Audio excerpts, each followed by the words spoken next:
Howdy, Savage Pathfinders. We got a little 10-minute countdown before we get ready to bring you a new Skortch stretch goal that was unlocked with the Kickstarter. It's kind of an informal thing. But if you got any questions while we're waiting to see a behind-the-scenes preview of the Karl Keesler run-through, you guys have seen one run-through of this actual play for Savage Pathfinder already. But we've got another one that was filmed before, the one that you saw, and kind of served as a trial run, a learning experience to run through some of the scenario and learn a bit about just how to dial in the Savage Pathfinder enemy stats. And so we decided to bring this to you so you guys could get a kind of a behind the scenes look at the design process. But we got about 10 minutes before we're kicking off. So if you got questions for us, pop them in the chat, and we'll get started in about 10 minutes, right about 5 o'clock Mountain, 4 o'clock Pacific, 6 o'clock Central, and 7 o'clock Eastern. And then just remember, there's 24 hours left for the Savage Pathfinder Kickstarter. So if you haven't made your pledge already, now is the last chance. Now is the time to get on that. So we'll pop a link up in the comments so you guys can get backing. But other than that, we'll wait for some folks to show up. And oh man, there's already 16 of you. You guys are fast. Welcome, welcome, everybody.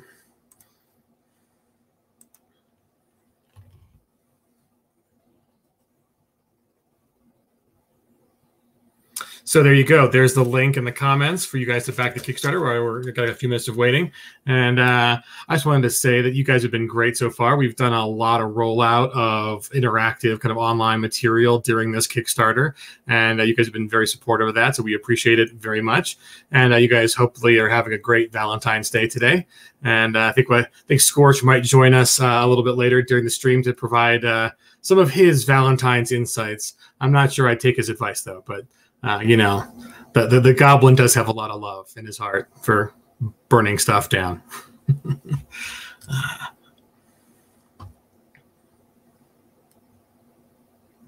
So awesome. We've got, let's see, 11 people on the Pinnacle Entertainment page, another on the official Savage Worlds page, and we're just getting started on Twitch. So welcome aboard, guys. Thanks for the likes, Boyd and Jason. We just got about, 7 more minutes before we'll get started. So tonight we're going to be airing, again, for those of you who are just joining us, a behind-the-scenes look at the original playtest that's going on that Karl Keesler ran for us. And I also want to let you guys know that tomorrow during the day is our last chance Q&A, where we'll have representatives from Pinnacle Entertainment, so Shane, Jody, Simon, and also people from the dev team to take all your last-minute questions. So if you have any questions for them, you're welcome to put them in the chat tonight, and we'll make sure those get worked into the rotation tomorrow for questions to answer. Tonight's just kind of a fun little informal thing. We know lots of you are out there celebrating Valentine's Day or taking it easy on this Sunday afternoon. But we want to give you a spot to get your last-minute questions into us, and we'll get them off to the development team.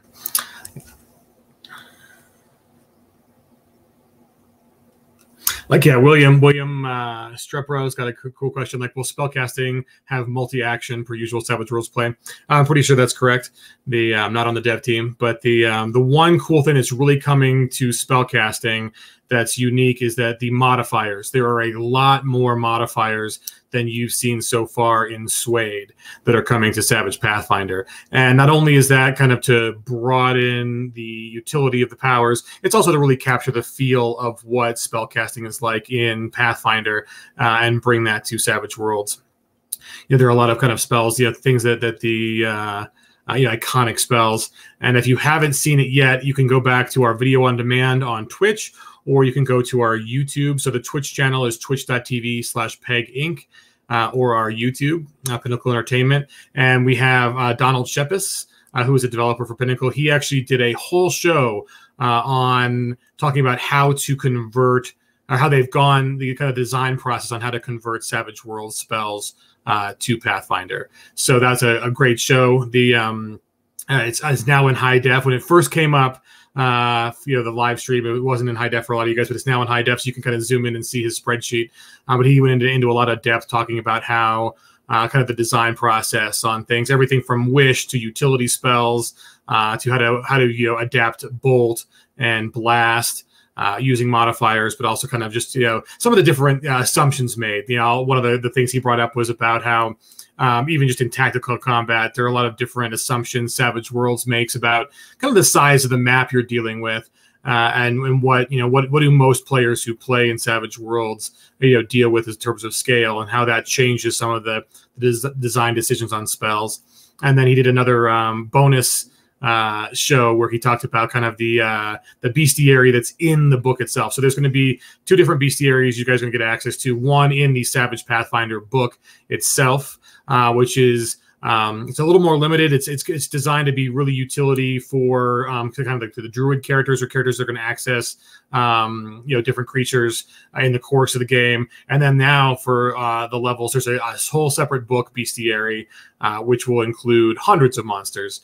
And so that'll be more extensive for everything to throw at parties, as well as other unique character other monsters that you can get access to. Oh, yes, RPG. Hockey and Valentine's Day all at once. This whole weekend has evolved into one. Right, Lone Jedi? You've been a very popular member of our streaming community. We appreciate you guys. Obviously, we're building up a stream community. There's hundreds of you now, and literally there were like none of you weeks ago because we didn't have a Twitch. And the YouTube channel has also grown exponentially as well. So we appreciate you guys supporting us. We just unlocked bits. And I think even subscriptions. We didn't unlock subscriptions, like we didn't set that up as a thing, but one of you guys found a way to get subscriptions, so I guess we have subscriptions now. So we'll figure out some cool stuff to kind of reward you guys for doing that for us and keeping this content alive. But we've got about 3 more minutes, and we'll get into this premiere actual play, or not the premiere actual play. That's tomorrow. This is kind of a behind-the-scenes Skortch goal. It's an alternate version of the Karl Keesler playtest you guys have already seen. I'll give you a little background on it. So the one thing that, initially when we were giving you guys video content, we were worried that the expectations would be for polished finished material, and that anything we showed you might get misconstrued as not being part of a development process. And then while the book and a lot of development has already been completed, or is well along, I should say, nothing's ever really complete in development. You kind of just run out of time. But even though there has been a substantial amount of work done, you guys know from our past Kickstarters that we put out that PDF pretty soon after the Kickstarter finishes, and then take your feedback very seriously.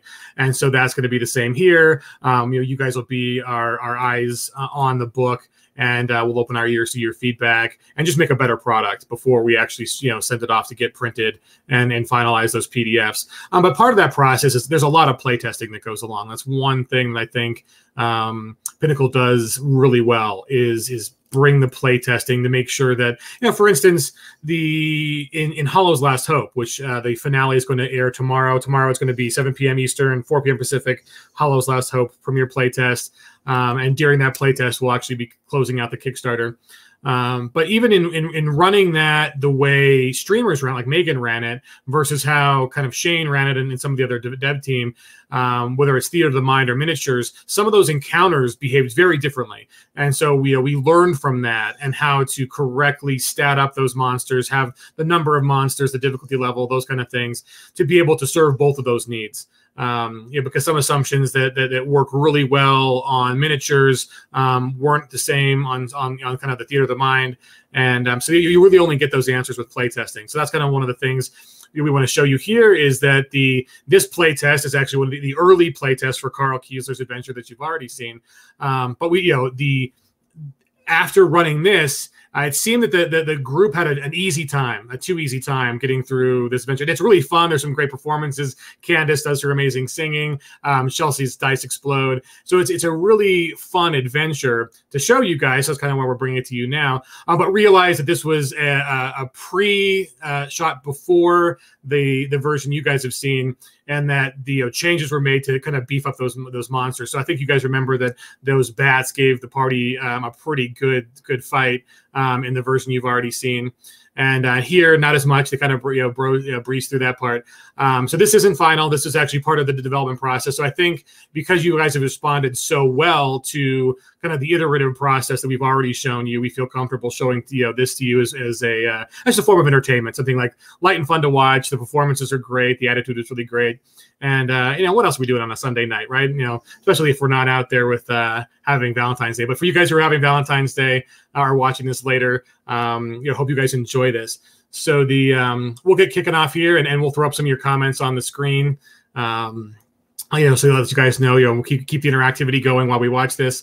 But last things to remember, one more comment in chat before we get rolling. These comments help us know how you guys, or these links help us know how you guys find us, where our backers are coming from. And then, we just use that information to kind of meet you where you are.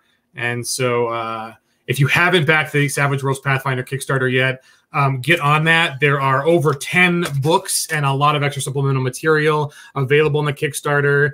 There's dice. There's the Chase deck, which is awesome. If you haven't looked at that Chase deck yet, that is super useful for any kind of Savage World setting. But it's this one is geared specifically for Savage Pathfinder for foot and horse chases, mounted and foot. But it was great. We did another video stream on that. If you haven't caught that, it should be on the VOD on Twitch or on the YouTube. Simon, Jody, and Shane ran through that. A lot of fun. Skortch wouldn't approve because they were running down some goblins, but the goblins did steal Amiri's sword, so they kind of had it coming. Other than that, guys, just a last chance to back the Kickstarter. We've got a few more stretch goals. We're really close. So anything you guys can do to help, share on your socials. Let people know that you are a Rune Lord in the Savage Pathfinder Kickstarter.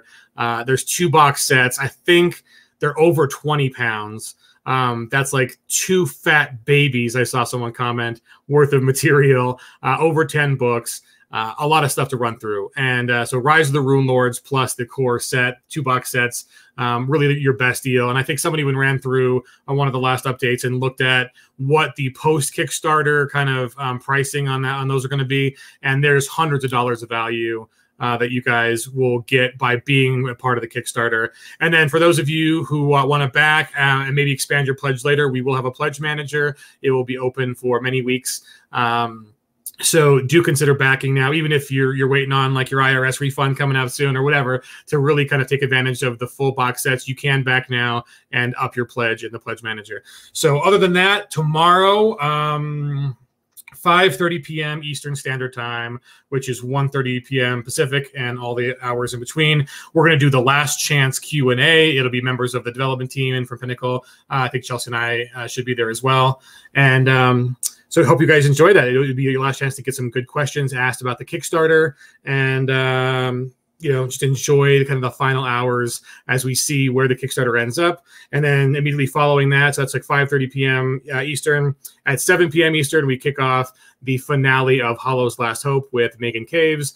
You guys have really supported that wonderful effort. So hopefully you will enjoy seeing the big finale tomorrow. So with that, we're already at 5:03. We'll get started on this take 1 of the Karl Keesler playtest. Hope you guys enjoy it.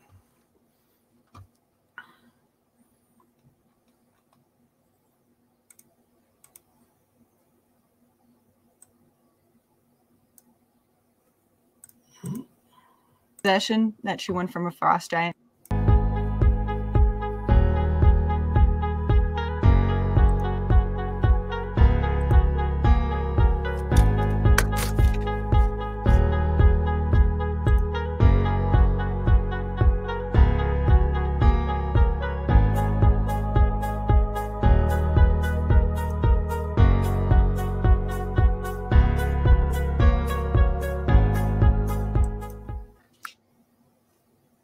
Pinnacle Entertainment Group presents a playtest featuring Pathfinder for Savage Worlds.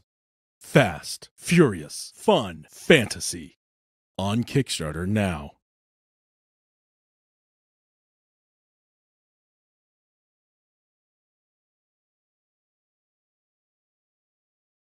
Hi, Kickstarter backers. Thank you. Hi. Thank you. Thank you. Thank you.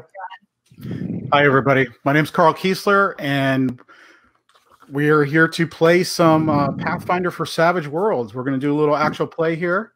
And we're going to go around the table here, and everybody's going to say who they are and what they're playing and all that jazz. So who wants to start first? I'll go. There you go. Hi, everybody. I'm Shane Hensley, and I'm playing Ezrin.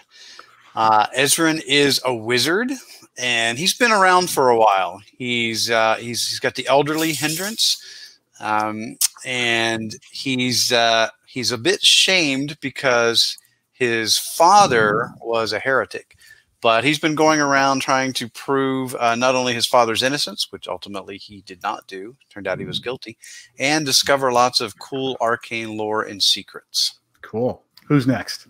I'll go next. Hi, I'm Chris Warner. I am playing Selah the Paladin. She is a devotee of Iomade, and she strives to act with honor and ensure justice at all times. She practices personal cleanliness and dedicates herself to rooting out evil on Galarian. Her vow to bring evildoers and scofflaws to justice guides her decision-making all the time. Nice. Very cool. Which one's next? Who wants to go next? I can go next. All right. My name's Chelsea Kramer. I'm playing Amiri. She is a barbarian. She is definitely wrathful and angry lady. She wields an oversized bastard sword, and it is her most prized and kind of only big possession that she won from a frost giant a few years ago. She just kind of spends freely whenever the chance provides. She likes to live in the moment, and she is expecting a noble death with the dawn of each day. Nice. Very cool. Last but not least, we have... I'm Candace McAfee. I am going to be playing a bard named Lem Tenerbrook. Lem is a wee man. He's like 4'6". He's a halfling. And as I stated, he's a bard. He is from kind of a rough background, but has a really optimistic and upbeat personality.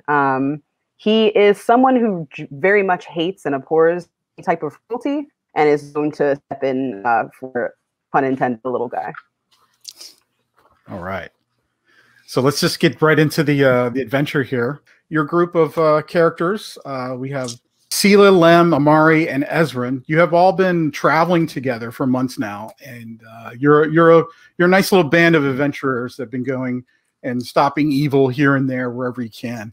Today, you're taking a much-needed rest in a small village by the name of Glenbright. After getting settled in and ready for the night of rest, Selah, the Paladin, is struck with a vision. She feels like as if the land itself is calling out to her in desperate need of the forces of good. She has a vision of the dead rising and laying waste to the town that they're in, the little village they're in, Glenbright. And she knows she must act upon this immediately to stop it. So Selah, she gathers her 3 companions, and off they go into the wilderness to see what this is about and put an end to it. So she's following this mystical pool. About a mile into the woods past Glenbright, you come upon a clearing that's gouged into the hillside. It seems like some long lost, forgotten shrine of some sort, and it is at night. So there is the shrine itself is glowing. It's got this white, hazy light coming from it. As your group is getting closer, the light from the shrine starts to sputter a little bit, and it's slowly just fading away here and there. Also down here and next to the shrine, you see into the hillside, there's like an opening into the hillside. And all along the opening, there's these giant skulls. There's a size of big boulders here and there. Somehow it's carved into the hillside. That's what you see. And we can show you a map. Very curious. Something seems to be draining the energy from this shrine. It does look that way. But with those skulls, is it a shrine of evil? I am going to find out in a moment. Oh, yeah, that's right. So Selah the Paladin, she has a part of her class edge is to be able to detect evil using an action. Okay. And she can do that on an object or an individual in smart's range. So first thing she'll do is just look at the shrine and see what she sees. Okay. She doesn't have to roll for that, correct? It's just automatic? Or it is automatic with an action. Okay. So Selah, you're concentrating on the shrine, and you see this whitish light haze everywhere around this little valley dip in here. And there's like 4 standing stones around it. It does not give off an evil aura. It actually is a calmness, a good coming from it. Selah relays that to the rest of the team. Hey, Karl, I want to use my academics, if I can, to see if I know anything about the shrine or the skulls and how they might relate. The skulls seem strange to me, given the good energy. Gotcha. Ready? Yep. Well, this is not something I've studied. I guess he missed that roll. I did miss that roll. I'd like to try. I've been around and I've heard of some quite interesting things here and there on my journeys, and I'd like to maybe use my occult. Very well. Go right ahead. 7. 7 on the occult roll. Barbarian, Amari, what are you doing while this is all going on? I'm kind of just walking around the shrine, like glancing at things, seeing if I can recognize anything. Okay. Skulls are kind of weird, but she's very fascinated by them. Okay. So the skulls are way up here. I don't know if you can see the map. You can see the map, right? Mm-hmm. Yep. The skulls are way up here, and the actual shrine is down here. So yeah, there's these giant. I mean, they're huge, as you can see, and they're just all like kind of glaring at you, carved in from the hillside there. So Lem, you've got a success on that. Savage Worlds, a 4 is a success. Every increment after 4, every 4 increments after that, if you got an 8, that would have been a raise, so you would have got some more information. But you got a success.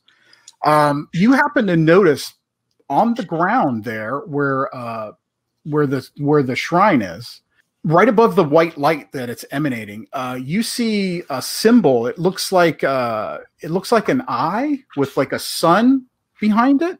And you seem to recall somewhere in your knowledge, your bardic knowledge, that this is a symbol of some sort of god, but you can't quite put your finger on it because there's no gods that you know of. It's some sort of deity, some kind of religious symbol. You're not quite sure.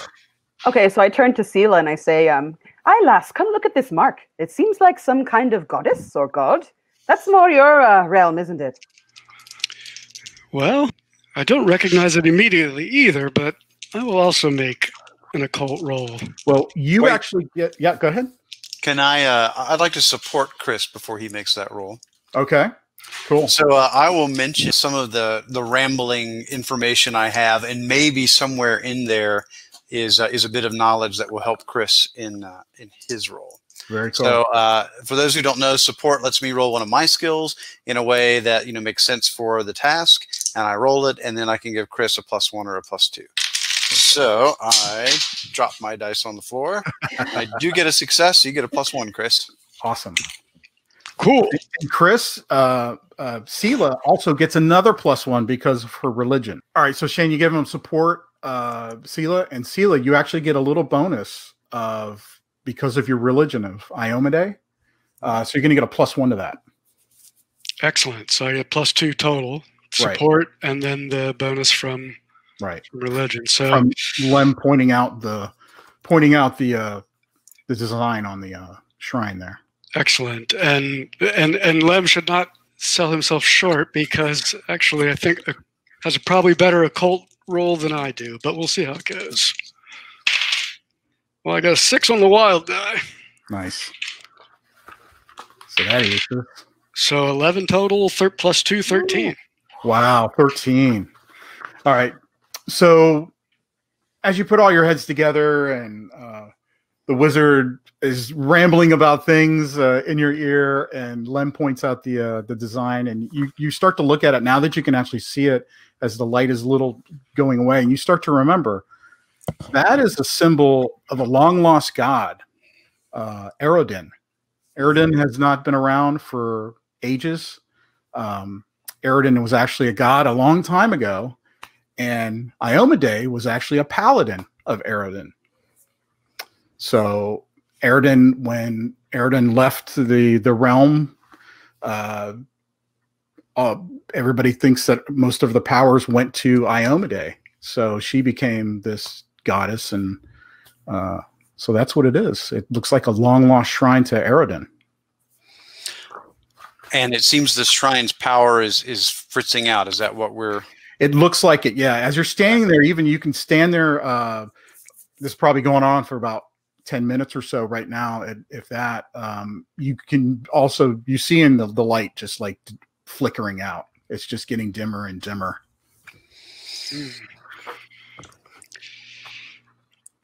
So what does everybody do? Oh, I think we should go in. Yeah. See what's happening here. Source of the light, maybe. Yeah, something seems to be ruining the power here, and I guess from what you're saying, Selah, the power is of help to the locals. It looks like it's supposed to be, but it seems to be waning. So maybe there's some evil force here that we need to root out. Well, after you, champion. Follow me. All right, so Selah, what do you do? So it looks like those steps lead up. You said there was a entryway, right? Is it up the steps and into the right there? Do you see that on the map? Yes. I see. Yes. So you start marching up the steps. She will march up the steps. Okay. I'll march up right behind her. Right behind her. Okay. Yep. Slug that. You can go 2 by 2 if you want to, but that's. What about the wizard and the bard? How do you guys want to be? So I believe I'm going to go ahead and bring up the rear to make sure that I can. I've got really good hearing, so I'll keep an eye out to see if anybody's coming, and I'll alert you guys as soon as I know more. I will happily be in the middle. Remember, protect your wizard. I love it. I love it. So I'm going to give Benny's all around right now, just for you guys investigating this evilness and trying to put a stop to it, and not going back to Glenbright and having drinks at the tavern. So thank you. On my mind. We'll do that later. Afterwards. So everyone's going to get a Benny. Thank you. So, hey, Karl, do you want to tell people what bennies are if they're new to this? Yes. Bennies are chips or tokens that you use in the game in Savage Worlds, and you can use them to re-roll your dice, basically, which are awesome. They're short for benefits. So you role play your character, you role play your hindrances, you do something cool in the game. The GM could give you a Benny, and you start out with 3 bennies, or maybe less or more, depending on your character. And you reroll dice. You can, if you take damage, you can mitigate that damage by spending bennies. When we get into combat, you can spend bennies to get new cards for a different initiative, stuff like that. And there's a bunch of other things you can do with bennies, but they're really cool little things you do to reroll dice and things. They're really cool. So, Selah the Paladin walks up these steps, and as soon as you get up to the top steps up here, you hear something coming from the inside of that opening there. It looks like as you get closer, let me describe it a little bit more because you're a little bit closer.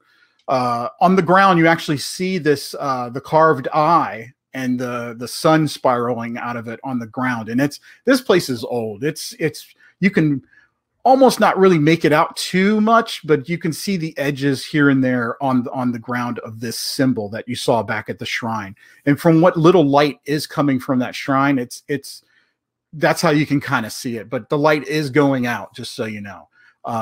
And as you can see, the skulls that are carved into the side of this hillside, they're giant. They're like boulder size. A couple of them are the size of wagons. They're huge. And they've got eye sockets and teeth and the whole 9 yards. But you see the steps that go down to darkness. You can't quite see down there because it's at night, and you just have the light from the shrine right now. And it looks like someone built a building, a tomb or something. You're not quite sure, into the side of this cliffside. So as you get up to the top there, Selah, everybody hears a screech coming from inside of that opening down the steps. You hear this screech, and you see something huge and walking out on it looks like it's on all fours, but as it gets out to the front, you see what it is. It looks like this giant bat creature. It's about 7 feet tall, and he screeches as he lifts his front arms up with the wings, and he starts flapping his wings like he's gonna run at you and attack you. So we are going to go right into combat right now, and that's him right there. Let me see if I can zoom in. So you said there was a tavern nearby. Yes. Let the barbarian charge in. You guys can. So what we're going to do is go right into combat.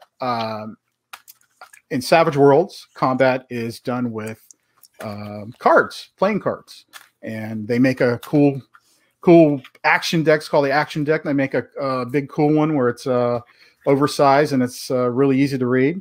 So everybody gets a card. Some people might have edges that you might get extra cards and things like that.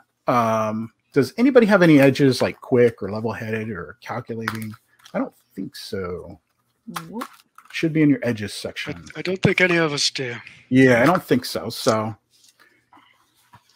we're going to pull a card.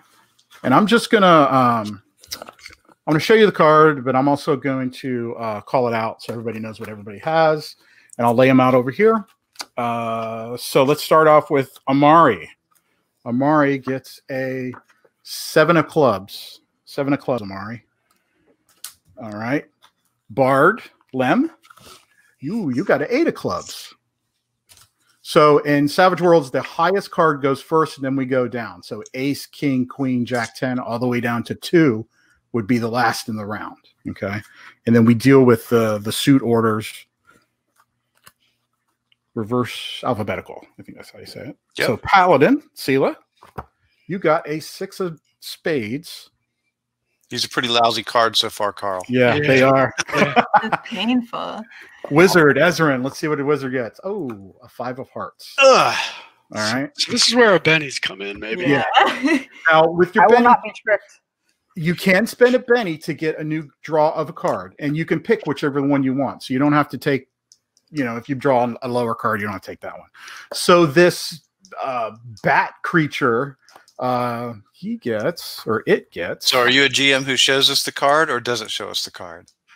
I am both. And you'll see the second. Okay. So this creature gets a king of hearts. Oh, Oh, wow. Well, I don't think a Benny would be a wise investment to beat a king. Not at all. I am.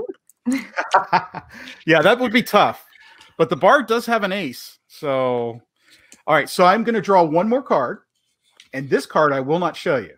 So I'm drawing a secret card here. And I'm going to look at it. And something's going to happen on that card. Oh, So it's a mystery. it is a mystery. I like it. So does anybody want to know bennies for cards? Not me. Okay. All right. So we're going to go to the top of the order. It's actually the bard, Lem. Lem, what are you going to do? So as I have my brethren gathered around me, I'd like to cast a song of inspiration for them. Awesome. good choice. Yeah. So let's see here. I have a little area for my PowerPoints. Okay. Cool. Okay. So I have performance of D8. Does that mean that I also get to add +1 to this? All of it? Because of my Bard Arcane skill? Your Bard Arcane skill. Yes, because of my my edges with my instrument. Oh, for your yeah. I'm pretty sure Awesome. this is all new, so pretty sure that's how it works. Mhm. Yes. Mm-hmm. Okay. So I am going to go ahead and roll that. And I'm going to Okay. sing a little song of inspiration. Do I need to actually sing to get the inspiration points? If you want to. You might get a Benny for that. Yeah, you might get Okay. a good That's true. All right. What is this song of inspiration that Lem the Bard is going to sing? It's the mark of Eredin. We're all hurried into this battle now. Make sure you're ready for the row. Can I do Oh, that was great. That was great. Rolling. That was awesome. I'm definitely But I giving you a didn't get Benny. a good roll. So You get a Benny for that. That was can fantastic. I use it immediately? Thank you. Yeah. You can All right, use I'm that using Benny. it That was great. immediately. That was fantastic. Thank you. I rolled like trash, so we're gonna go back. We're gonna try That's again. some stark contrast to when I played the bard and just did bad rhymes. Really bad rhymes. At least you were consistent. Yeah. I got a 5. A 5, so that's a Yes. success. So in Okay. Savage Worlds, you need a 4 for success. 4 over, that's a race. So Wonderful. you got success. So what happens? Tell everybody what this song does, because this is something new. So as I have an intro with my flute to kind of set the stage a little bit, and then I come in with my lyrics, and I do like a cute dance while I'm singing my little song. Of course. And I'm kind of like looking at my friends and kind of using my hands, with a lot of zhuzh, and some sparkles kind of come out of my fingertips and kind of like wrap around you guys. And you suddenly like feel like this like really good, like we're going to kill this monster and it's going to be great. And then I give each of you a token. Nice. And what does that token do? What can they do for that? So you can re-roll your any roll that you have, any trait roll or damage roll. Right. Ooh. So it's pretty solid. You guys get a Kind free of one. like almost like a Benny, but not quite. It does some of the things, but not quite. But it's an awesome thing to have. So everybody has. Well, actually, what's great is, Candace, you can hang on to them and you can give them out as you wish. Right. Really? Do I Yeah, have to be near you? I think you got to be in sight for In range, I would think. Right? Yeah, in range. Yeah, Everybody's Okay. there. and we are. Yeah. Yeah. Okay. So you So hold I'd on. like to And I'd that's a like to move if that's okay. Yeah. Yeah. Where are you going? I would like to move kind of to the lower left of that eye. I think I'm going to try and make my way up above where the creature is, so that I'm little. Here on the steps, Yeah. or on the steps? Okay. As far as I can go to the left, I'm going to try and get around there. So he doesn't. What is your bump me. pace? My pace is 5, I think. 5. Mm-hmm. So that's 3. Okay. I want to go here. Yeah, that's good. Okay. Perfect. All right. Perfect. Cool. All right. So that's Lem's turn. All right. So that was the ace. So next we go on King. King is the bat thing, the bat creature thing. Let me zoom in just a bit so you can see what's going on here. So it as it comes out of this tomb,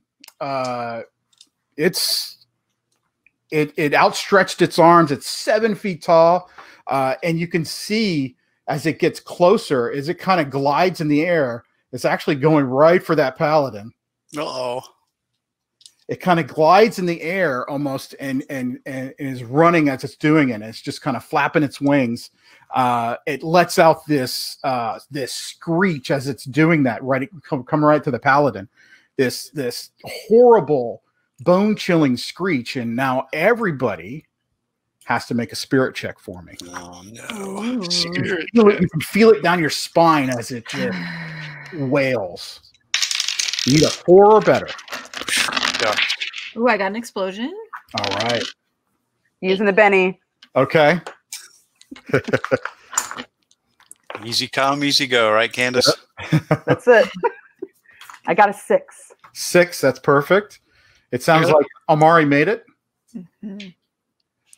Selah? Selah got a 7. Okay. Ezrin made it. Ezra Just. made it. All right. So as it does that, everybody makes it. You feel like, oh my gosh, this thing is coming right at us. Is it screaming? I mean, it's like ear piercing. But you all snap out of whatever it was trying to do to you, or that effect was going to happen to you. But instead, it swings at. Well, it doesn't swing. It leaps on Selah, and it's going to try to bite her as it's kind of like right in front of her. So Selah, this. Let me get my dice. Iomade will protect us. Yes. Yes, she will. So here's what she's going to do, or it's going to do. It's going to wild attack you. Okay. So Nice. it's +2 to hit, +2 damage, but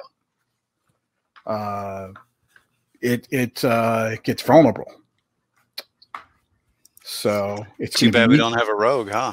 Yeah, right. Yeah, rogues get to take advantage of vulnerable more than usual. So you'll see that those of you who are going to play it. Yeah. Yeah, when the opponent's vulnerable, we have a better chance to hit. Right. You have a +2 to hit it until its next turn. But yeah, like Shane said, rogues got a cool ability for that vulnerability. Okay, so it's 5, 6, 7 to 7. Actually, it's a 5 because it did 2 actions. That first thing was an action, and this is an action. So does So a that's- 5 hit you? So my parry is 8, so no. Okay. So it comes across and it looks like it's trying to grab you with its winged arms and it's trying to bite at you. And as it's real close to you, you can tell by the stench of this thing and by the look at it, this thing is undead. You can see its ears are all rotted off, like half of it off. And as it gets closer, its eyes are all like glazed over and you can see parts of its ribs coming out. But it looks like it's pretty much alive right now to get at you. So,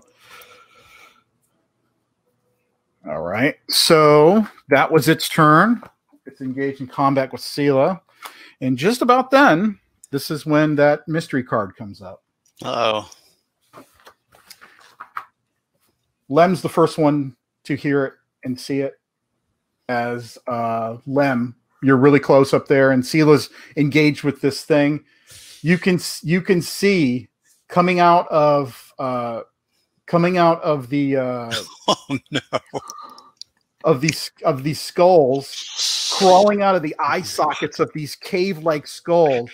You see skeletons. They're all clanking around, and it looks like they're just kind of animating at this point and plopping on the ground. So right now, that's pretty much their action. They're going to move a bit. Try to, anyways. Let's see. As they're all crawling out of these skulls. It is officially a dead man's party. Yes, it is. So they move up for more. So they move up a bit as these skeletons come clanking down. It takes them a little bit of their movement to get out of those little holes. So I'm only giving about half movement there. So they have no weapons, but they just look like they're in ragged, what remnants of clothes. And these skeletons are coming right at you guys. All right. Karl, what's the lighting situation here? Is it bright? Is it dim? Is it? It is actually dim. Okay. The good. Thanks for asking me that, because it is dim. So that means there's a -2. -2 to our attacks and such. Yep. Okay. If you'll hold off, there won't be. So next we have Amari is actually up next. Amari, he's saying if hold off, there won't be. I've got a friend in danger, and I'm not exactly excited about this bit. So what's Amari gonna do? She's gonna huff up this giant sword and say, "Let me take care of this." And there I'll she goes. run up the steps, and I'll basically be between Lem and this guy. Right up there, or Yeah, that's perfect. okay. All right. Let's put everybody in a square so we can you can, if you want to take attack here and there, Yes, you can. and she will definitely take a swing at this giant bat thing. All right. So Amari, you have like bloodthirsty. You're fighting for your friend there. I am going to give you a Benny for ignoring the wizard. So you got a Benny for that. You're just like, I want to kill these things. You a barbarian. So go ahead, Amari. All right. I am going to swing this giant bastard sword. All right. Which is my strength plus. Okay, hang on. I have to find my D10 first. It wandered off. Okay. What are you swinging at? The bat? I'm swinging at the giant bat. The giant bat? Okay. Just going whole hog at the bat. Gotcha. All right. That's a 6. A 6. 6 is going to miss. 6 is going to miss. You can spend a Benny to re-roll that if you like to. Spending a Benny for All sure. right. All right. Let's try again. Well, actually, sorry. That is vulnerable. I almost forgot. The bat is vulnerable because it did wild attack. So you roll a 6. That is actually going to hit, but it's not a raise. Did that include the dim? Oh, yes. Dim So it was plus- -2. Oh, it probably has dark vision, doesn't it? It's a bat. No, dim Yeah, on but- Amari. Oh, on I me. can't see so well. So it is a straight roll. Gotcha. Yeah. So it is a straight roll. So you do All right. spend the Benny. I'm burning that Benny. Okay. Yeah, she's got a +1 gang up bonus too, I think, She should. Oh, yeah, she does. since the skeletons haven't actually engaged her yet. Correct. Yeah. All right. That's an 8 the second time around. Okay, Did that's a hit. Of course, if you'd waited on some light, might have had a raise. Just She saying. doesn't have the patience for that. I love it. Very cool. So go ahead and roll damage from there, Kelsey, Amari. Damage, sweet, is strength plus my D8. Okay. Question when I'm adding that. Yes. Am I rolling an additional D10 for my strength plus the 8? No. Yes, it's strength plus whatever your weapon is. Yep. Okay. Yep. And you add those together. So that's an 18.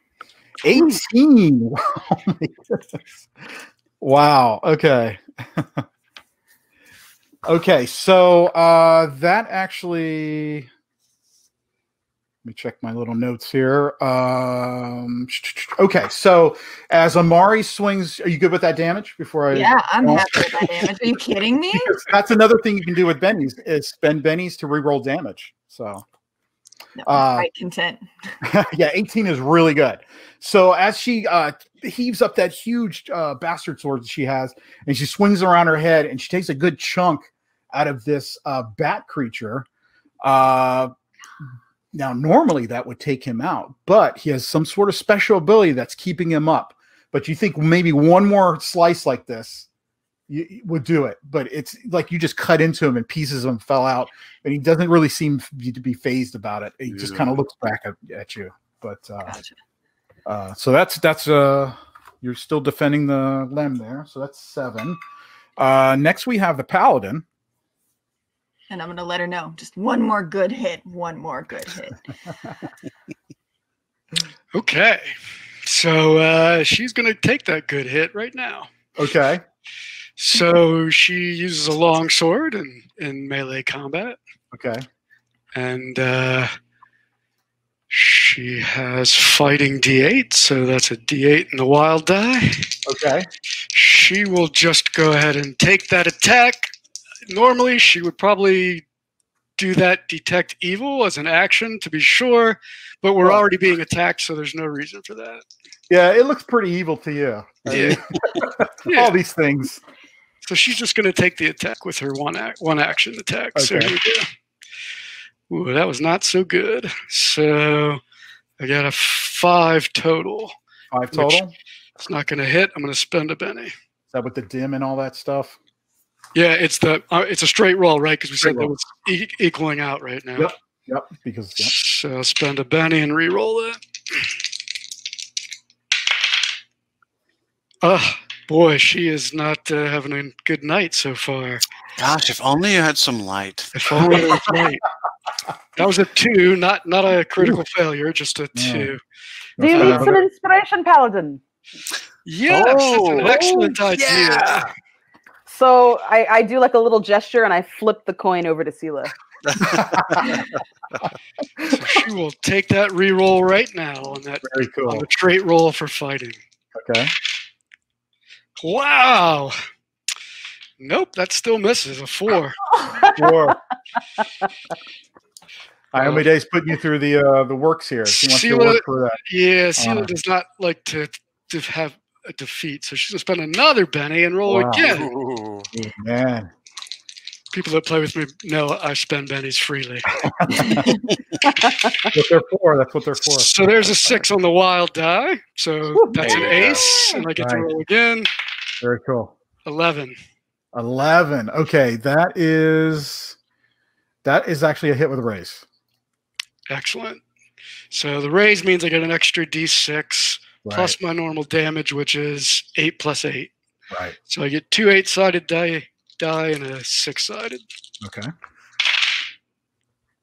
Wow, not so great. So it's only 7 points. Only 7. Yep. You want to spend a Benny? Do you want a Benny that? Of course I do. I love it.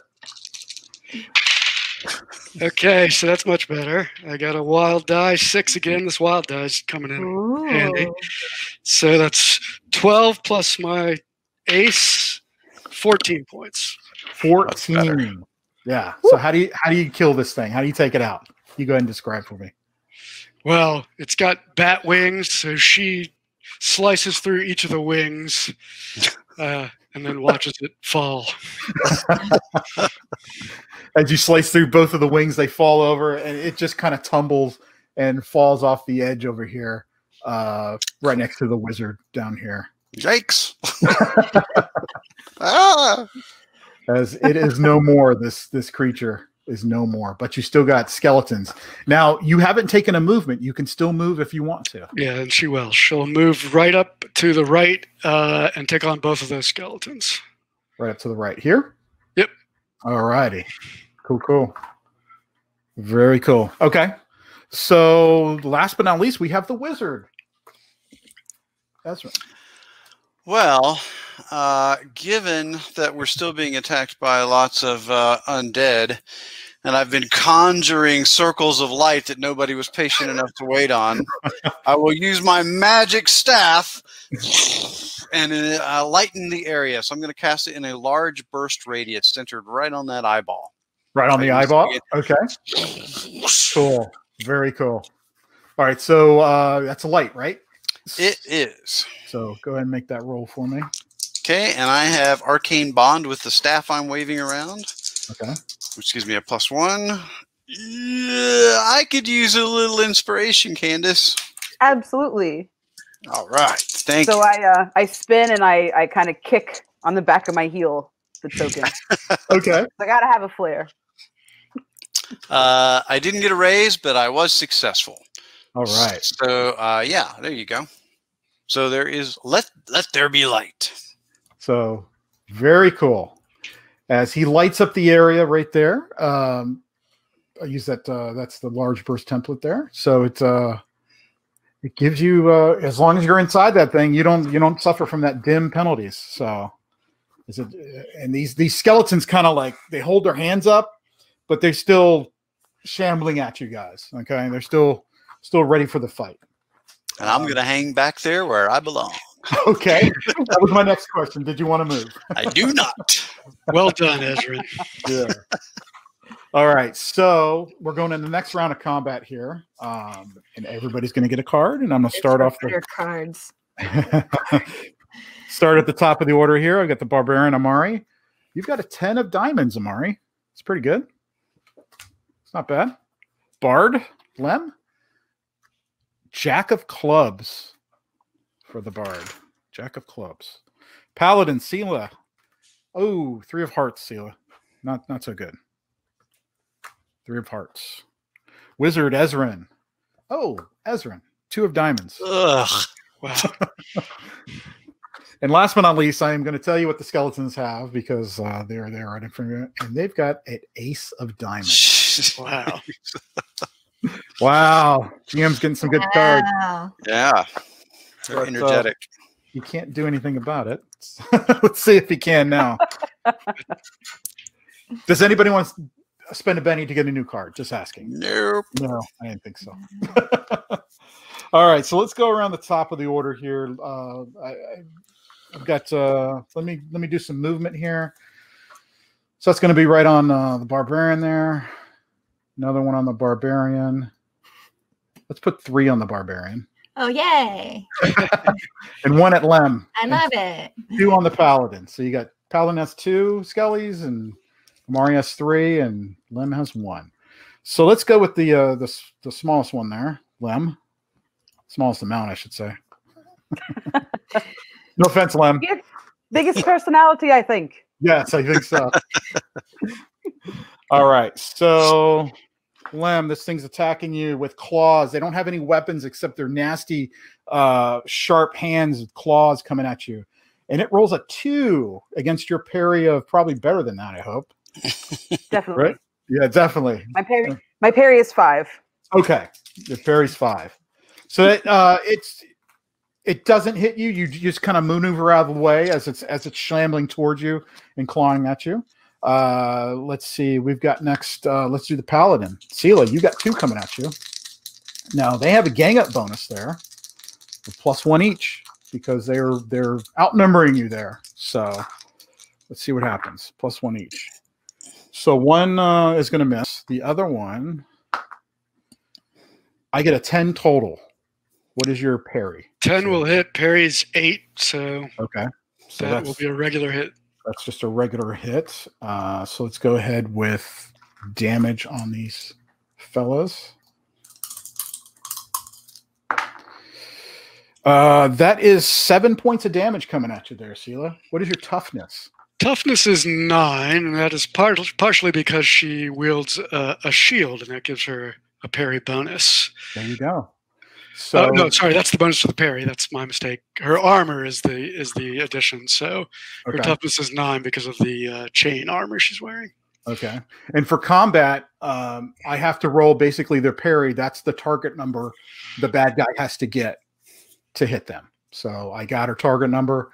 And then there's another target number after you roll damage. Basically, you got to get meet or go over it to actually do anything to the character, to actually wound them or anything like that. So it basically, these two are clawing at you. You parry one of them with your sword, and the other one just scrapes off your armor with his claws. Amari, these all have +2 against you because of the gang up bonus here. Actually, no, just +1 because of this skeleton, right? Am I adding that right? Because this skeleton's is next to the bard, I think. Depends on who they're engaging. Yeah. Well, they're engaging her. So all 3 are? Yeah, all 3 of them. So it is +2. +2, yeah. Yeah. So these are +2s. All right. So let's see. How about a 5? Nope. Okay. I aced on one of them. So let me roll that. So 7, 8, 9. 9 total. What is your parry? It's a 7. 7. Okay. So that is definitely one's going to get through. No raise. If it was 4 over that 7, that would have been a raise, and we got that extra dice. Let's see. That is 7 points of damage to you, Amari. What is your toughness? My toughness is a 9. Oh, okay. Another scraping off your armor, your thick leather hides. I think that's what you have, or something like that. As they're just jumping on you guys, but they're not doing enough to get through you. All right, so that is the skeleton's turn. Ace, we have next is the bard Lem. You got Jack. What does Lem do? You got a skeleton right on you. He's trying to claw at you. So I am interested in trying to kind of take some of these guys out of the game. So I would like to try and cast a slumber spell on those 2 right in front of me, between me and the barbarian, and then the guy to my left. Okay. It's not going to work on undead. Yep. No? Yeah. No, and I think man. Lim would probably know that. Lim Yeah. would know At that. season, you would know that. Okay. Yeah. I got it. Yeah. So Good try, though. then instead, so then I can't probably use any of these on undead then, right? Like a Song of Contempt, because they're not living. Yeah. Okay. Yeah. So then instead, I would like to take out my dagger and lunge at the guy that attacked me to the left. Okay. All right. Cool. So let's see. My fighting is a D4. I'm not the strongest, but A brave bard worthy of Iomede. There you go. I've got a lot of vim and vigor in me, and I want to make sure I keep up with my cool friends. I got a 4. A 4? Hmm? That's going to miss. Ah! You want to Benny that? Yes, I do. All right. You could give I'm yourself gonna leave one of inspiration. my too. my inspiration tokens. You're using an inspiration token? Okay. No, You definitely... I'm gonna leave one for you guys. Okay, so you're spending a Benny? Yes. Okay. All right. That aces. Aces. 7. 7 is definitely going to hit. Perfect. So go ahead and roll damage on this thing. The Okay. skeleton. And D4. Oh. Maybe I am using one of those inspiration tokens because I can't reroll damage on my own because I don't have the proper edge. So No, I'm no, going to no. use. Yeah, you do. You can spend I a do? Benny. Yeah. That's the new edition of Savage Worlds. You definitely can. That's awesome. Okay. Mhm. Then I'm Oh, gonna, yeah. So Candace played before, huh? Oh, yeah. Yes. We played a long time ago. So then I am going to spend this Benny. I have Okay. an undisclosed amount left because I don't want to give Karl any ideas. Oh, I'm keeping track over here. You reroll that damage with a Benny. All right, listen. I might have gotten snake eyes on my damage. That's okay. Oh, no. Doesn't matter on damage. Okay. Damage, yeah. I'm safe. Yeah, you're safe. You can only critical fail on like a skill roll or a trait roll or something like that. Damage, you just don't, you take the other one. You take the higher. Then 4 is my highest roll. I feel like that's probably not even gonna. Yeah. Unfortunately, these things are a little bit tougher than that. As your 4, you just scrape off some bone, and that's about it. Can I move? So if you move out of his, he's gonna get a free turn. yes, if you move away from him, he's gonna get a free attack. So All right, I'm gonna stay there. I'll stay put. Okay. But I'm gonna mean mug him. I'm gonna look really mean and be like, "Aye, you dumb skeleton! You're not catching me, no, sir." So far, you're right. So next we have the Barbarian. Okay. Can I use sweep and not hit Lem? That's a good question. I actually have to look that one up. Asking for a friend. That is a good question. Does it matter that I'm short? It might. It's a big sword, hun. Yeah. All right, that's the one. I actually have to look that one up. I'm not quite sure. It's supposed to be all in reach. All targets in reach. Yeah. Friends and foes alike. Yep. I don't want to do that then. Yep. Then I'm gonna attack the one that is next to Lem at that top section. Okay. With my giant bastard sword. Okay. Let's go ahead and just smack that one. And you could do 2 attacks if you want to. Just saying. Yeah. If you do 2 attacks, they're both at -2. Multi-action. Honestly, I might as well. Let's see if I can squish this guy. You can actually take up to 3 actions. So. Okay. I'm just gonna attack twice. Okay. All right. So let's roll and see first if I even hit this bugger. And if you wild attack, you won't have any That's penalties. 10, so Yeah. it explodes. Doesn't matter. 11. 11 to hit. Yep. That is definitely hit with a raise on one of them. Sweet. And I'm gonna hit this. Or no, I have to roll this first and then damage. Correct? You have to roll. Or What do you? can I roll damage on the first attack and then do the second attack if he's already down? Let's just do the first attack since Okay. It's 2 actions. So let me roll that damage. Plus a d8. So that is 12. 12. Wow. Okay. Yeah. You shatter that skeleton to bits as your huge sword goes through it and swings over Lem's head, just missing him as it's gone. All Just right. falls to bones. So we're going to make that second attack. And then she's going to turn to the one that's kind of on the top right corner. Not the one directly in front of her, but the one that could go towards the paladin. Yeah. She's going to smack that guy. All right. Smack away. Alrighty. Does an 8 hit? An 8 does hit. Sweet. Let's roll some damage then. I think I've been saying your character's name wrong. I think it's Amiri. Is that how you pronounce it? Yes. Amari. Okay. Sorry. That's okay. And that's only 8 damage on that one. Ooh, Only 8. Okay. So that is going to shake it, which is a status in the game.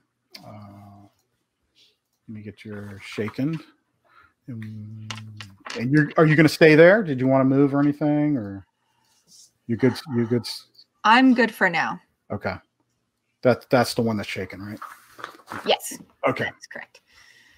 So shaken means it's kind of just you've swung so hard at it, and it's kind of just like fending off your attack, but it's not wounded or anything. It's kind of like almost like a daze right now. It's just trying to do everything it can to not fall to pieces like his fellow skeleton there. She's gonna yell at him a lot. All right. So last but not least, we have the wizard. No, I No, didn't go yet. I'm sorry. You're right. Paladin. I picked up your card, Selah. Yep. Sorry about that. Yep. So Selah is going to take 2 attacks, Okay. and she's going to wild attack. All right. So that will offset the wild attack will offset the -2 for the multi-action. Correct. Yeah. So she will take her attacks. Great roll, but wild attacking gives you a +2 to damage, which is pretty awesome. Oh, an 8. An 8. Oh, That's nope, sorry. I misread that in my old eyes. That's a 6. That's a 6 on the first roll. 6 is still a hit. Yep. Okay. A normal hit, right? So we'll do the damage on that. Yep. Strength plus D8 is 2 D8s. Okay. 11 points. Wow, 11. Okay, yeah. So your sword goes through this one, and you pull it back out, and it just falls to pieces. Some of the which one? The one. Yep, that was the first one. Okay. As pieces of it just fall off into the edge over here as he clatters to the ground. Go ahead. Second attack. 7. A 7 is going to hit. So again, 2 die 8. That's 10 points. 10 points. He is shaken. Ooh, well, that told us something. Did it? 11 dropped him and 10 shook him. Do the math. Do the math. So the wizard is next, last but not least. You have 2 shaken skeletons. Yeah, so walk me up to the top of the steps. Okay. And then I'll look around and say, "Have you not finished these things yet?" Zip, zip, zip. And I'm going to cast 3 bolts. Nice. Because I'm that cool. Very cool. So this is kind of our equivalent of magic missile to those who are more familiar with D&D. And I'm going to take a -4 multi-action penalty to each of these, but that's okay because I feel like I've got it this time. Yeah. So I'm going to shoot starting with the one on Limb, and then one on the Barbarian, and the shaken one on the Paladin. All right. So this is the one on Limb.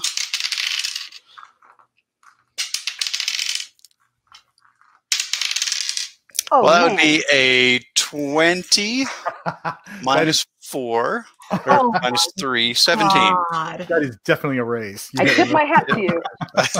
So this is the one on Limb. It takes, oh my gosh, double boxcars. Another 6. That's 18.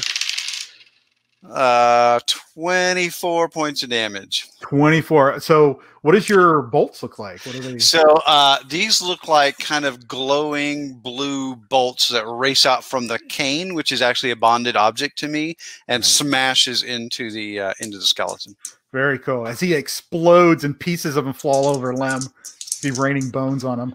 Yeah, there's like magical energy just dripping off of it because it just exploded all over him. Okay, second bolt is going to be a 4. This is the shaken one on Amiri. Okay. So that's a 4 is a hit because I rolled a 6 -2 for the, right. Or actually it's -3 for the multi-action. I missed by 1. Got any inspiration left, Candace? Can I have it? Yes, I do. Awesome. My last coin. I throw it and I blow you a little kiss after. Fantastic. And with that, I hit. Nice. Excellent. Very cool. So the damage on that one is only 8. But it's already shaken. So. Yeah. So it is gone as it falls to pieces too. And then my third and last bolt is going to miss, but I'll spend one of my bennies. I'm like Chris. I want to win, so I'm going to spend my Benny, and I want to look really cool taking out 3 at a time. Yeah. Blah, blah, blah. Oh, I'm still 1 short. 1 more Benny. I want this. Nope. So the third one goes off into the shrine. Okay. So you spent 2 bennies on it also? You got 1 benny? I spent 3. Yeah. I got 1 left. But still, you took out a bunch, so that's pretty good. 2. Yeah, you took out 2. So that's still great. Chris hates it when I kill steal on him. That's why. The wizard showing me 3 power points. Yeah. And I've already spent 2, so I'm down 5 power points now. I got 10 left. Very cool. So the wizard's showing up these young bucks how to do it there. When these young Mary's folk- just gonna shrug and say, "Thanks for leaving one for me." All right. So next round of combat, we've got Amiri. Oh, Ace for Amiri. Ace There you of go. Spades. Ace of Spades. Nice. Yeah, everybody has to sing the song. Matthew, it is required. Exactly. I'm not singing with Candace around. Yeah, right? Good. So the Bard Lem. Ooh, 9 of Spades for Lem. 9 of Spades. Finally, good cards. Paladin. Ooh, Jack of Spades. You're gonna give me a 2, aren't you, Carl? Here comes the 2 of Spades. 2 clubs. 2 clubs. 7 of diamonds. I'll take a 7. Yeah. I'll take a 7. So last but not least, we got the Skellies. The last 2. Oh, and they've got a 2 of hearts. Hey! Oh my gosh. Oh my gosh. All right. So we've got at the top of the order there. It's the Barbarian. It's me. Yeah. Get him, Oh. Chelsea. Crush this last one. Now, might I offer a bit of maybe tactical advice here? Yes. If you move here, you definitely could sweep. Well, no. No. Sorry. What about up? There. Yeah, if you move there, you could definitely Perfect. sweep. Let's do it. You won't hurt the smash. I don't So- want to hurt my friends. So sweep does an attack roll for everybody around you at a -2, I think it is. All right. So I have to roll 2 dice, so 1 for each skeleton, right? For the attack. No, you make 1 attack roll. Oh, gotcha. It's 1 attack one roll fighting plus roll. all. Yeah. Yeah. And maybe you should wild attack this. This would be awesome too. I mean, I might as well. You might as well. And I also have the edge powerful blow, so my wild attacks cause +4 damage instead of +2. Cool. So your wild attack is +2 to hit, but you're sweeping, that's -2, so it's a straight roll. Yep. So we even that out. Yeah. Not so great. 5. 5 is gonna hit. Okay. These are just skellies. Just And you do roll the damage separately for each. Okay. So let's do damage on the first one, which is the one that is on my level. So the damage on that is an explosion. Nice. D10, so 16. 17. 17. Wow. The thing turns to dust. It's just pieces. It falls to the ground. All right, let's grab that second guy. And that is 12 damage on the second guy. Wow, that is enough too to take that guy out as you cleave into him as the swing goes around and hits both of these skeletons as the last one goes down and it's just the top of his skull laying on the pavement there, and you just stomp on him. Crush the rest I of them. had my mouth open. Then close it. It's worth noting that when we did those wild attacks, we became vulnerable. Yes. That's the trade-off there. So if we had been attacked this round, we would have been more vulnerable. But we dispatched them before that happened. So. That was Right. so worth Correct. it. Yeah, so worth it. Especially when they had a 2. All right. So, Ezrin, your light, how long does it last? 5 rounds. 5 rounds. Actually, 10 minutes. Sorry. 10 minutes, yeah. Yeah, I actually spent mobile on it as well. I meant to say, so it's Okay. another power point. So I'm going to bring it with us when we go in. All right. Cool. So it's still glowing right now. So what do you guys want to do? You can see a little bit from his light. You can see a little bit inside that tomb or whatever it is. You're not quite sure. Down the steps, and it kind of levels off. It goes down a little bit, and it kind of levels off and just goes deeper into that hillside. So I'm going to move the light forward first off, down into the well for us. Okay, so you just move it down in there somewhere. Uh huh. Okay. Selah will move closer as well and see if she can see what's in there. Definitely. Okay. I'll move closer too because I'm near that door. So Okay. So you see that it goes down a few feet down inside this hillside, and it opens up into a corridor that goes deeper. And it's too far from where you're standing because of the angle, because you're up top.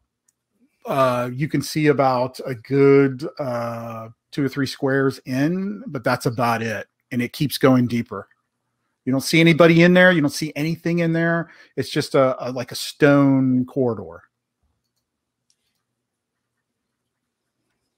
So what do you guys do? I'm gonna turn to Selah and just say, do you feel any strange energies? Anything feel evil now that we're at the doorstep? Yeah, well, she will use her detect evil power and as an action. Okay. So if anything else were happening, that would be an action. But Okay. she will look down there. It's technically object or individual, so I suppose the object is the corridor itself. Okay. It definitely you definitely get the feeling of something. It's evil down there. It's really bad news. Yeah. Yeah, About that evil down there. About that tavern. Still time. Well, let's go. Let's go. All right. So you're heading down into the corridor. Awesome. So I'm going to close this map out. I'll save that. And I'm going to open up another map for you all as you all descend down into this tomb of some sort. Can you see that? Just making sure. Now we can. Okay. There we go. All right. So I will put your tokens here in a minute. I'm going to describe what you see. As the corridor goes down, it pretty much is a straight shot. Okay. And you're getting the vibes that this is some sort of tomb or something. As you're heading down this huge corridor, it kind of opens up into a room, and as you approach this sunken in room, you're standing around the edge there where the steps go down into it. As you approach it, like about a good 5 feet before you even get to that edge, suddenly braziers along the walls that are in the eyes of the skulls there, they light up with fire. You can just see it one by one, just all around the room, lighting this area up.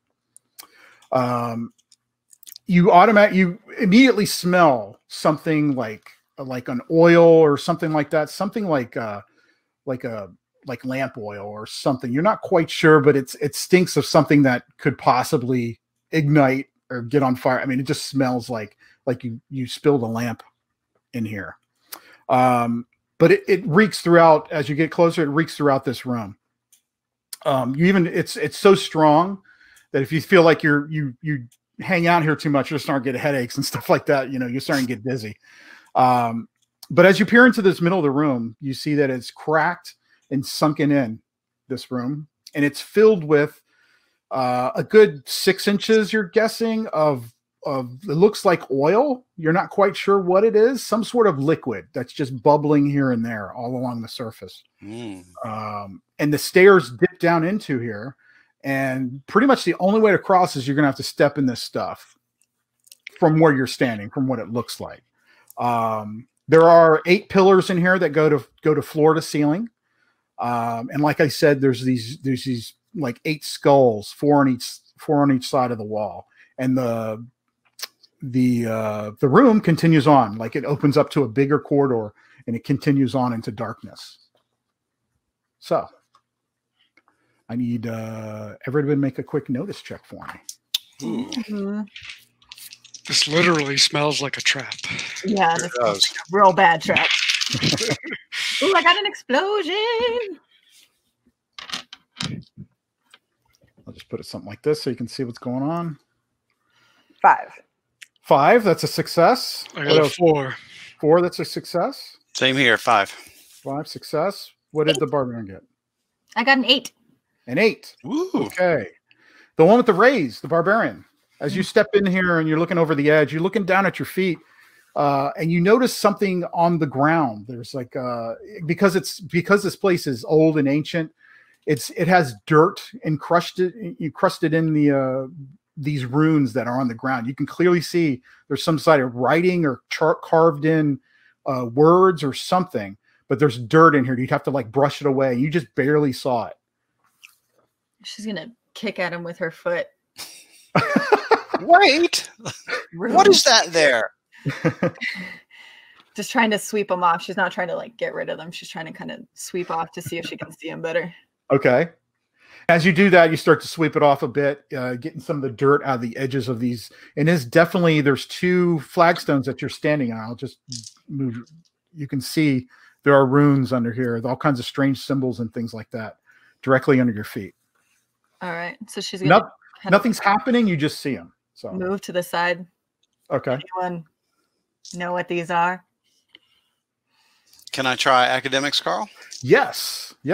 Academics would work. How about a cult? A cult will work. Anybody want to ask? Yeah. Anybody else want to try with something? I'm gonna go ahead. Would it be better to try to do it on my own or to aid somebody else? That's a good question. Depends on how you. I don't know. Yeah, I mean it's 3 chances or 2 chances with a bonus, right? So I think in this case, I'd probably just try on your own. Okay. So when you support in this game, when you help somebody out, you can roll a skill, and for a success, if you get a 4 or better, they get a +1. So if you get it, and for every raise after that, you get another +1 to a max of they can get a +4. So the downside is if you do the critical failure that you actually de-support, if you will. So what is Lem doing? So Lem is rolling occult. Okay. To try and figure out what these seals are. So he kind of like scratches at his chin and kind of like looks down and keeps scraping away. I got a 5, so I may or may not know what it is. Okay. What else did everybody get? Lem got a 5. I haven't rolled yet, but here we go. Wizard got a 5. I got a 6 on the wild die and a 5, so I got an 11. Wow, 11. Nice. Okay. Miri's just going to keep sweeping stuff off because she's got nada. She does not understand these things. And I've got the light right over us too, Karl, so we can see well. Awesome. Very cool. So between the 3 of you, you notice that these runes of some sort, it is some sort of wizard. You chime in, Lem chimes in a little bit, and Selah. It is definitely some sort of dormant spell that has been cast in here. The question is it for the torches? Or is it to burn us alive? Well, Selah, because she got a raise, she knows a little bit more. Okay, she's heard of these in her writings and teachings of Iomade.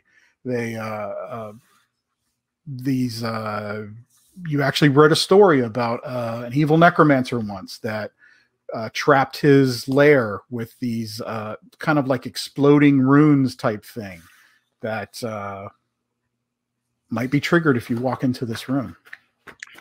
Exploding runes if we walk in. Bad. Yeah. So, Karl, one of the cool new things about Savage Pathfinder, since it is a high magic world, is we actually can detect magic. Yes. Right? Which is a weaker version of the Detect Arcana spell, which you can also use. So I'm going to try Detect Magic on the, which is kind of like the way Chris is using Detect Evil, right? It's an action. So I'm going to do that on these tiles. Do I sense any magic in them still? Yes, you sense magic in the tiles. And what is the range on that? 10 inches. 10 inches. Yeah, you sense well, magic which is... Sorry, that's 10 tabletop inches for those of you who haven't played. So it's 20 yards. Right. So it's pretty much this whole room, pretty much just about, right? Looks like it. Yeah. So you detect magic on the runes and the braziers, actually. And it is evocation type magic. And you know that as evocation is... I'm a universalist. Yeah. Is that something you can dispel, Ezrin? So, not generally.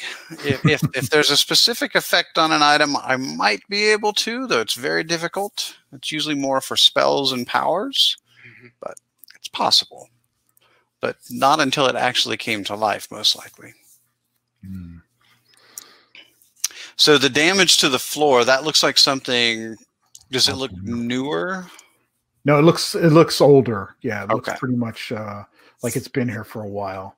And you can actually see some skeletons here and there popping out, like they've been human skeletons, like somehow they've been trapped in here. And previous victims, perhaps. exactly. There's a good look of this room. Well, any brilliant ideas, friends? Run really fast. You are fast, being a barbarian. Yeah. Yep. We could put a couple of spells on you. Make See you which a little... parts of the floor are traps. Well, I was going to say to protect you, but It feels like Indiana Jones. Just run. I feel like we should be more clever here. Yeah. Let me give a little bit more hint to Selah since she got that awesome raise. Selah, you know what this is called. This is called like a haunt. It's like a magical type trap, which you've already guessed that. It's some sort of trap, but it's called a haunt. Haunts usually involve undead or something like that. Something like that, yeah, usually. Yeah.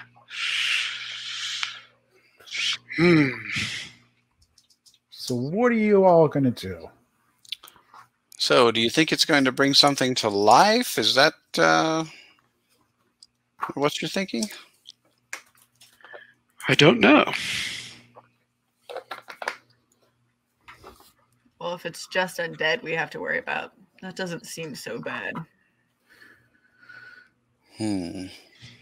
What do you think's going on with this smell in here? I'm scared to light my pipe weed. The bard wants to take a break. That's a halfling for you. His nerves are very bad. He is a small man in a very large space.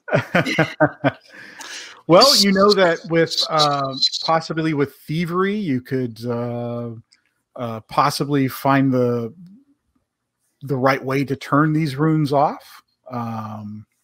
Those that have thievery, those that with occult could help out probably.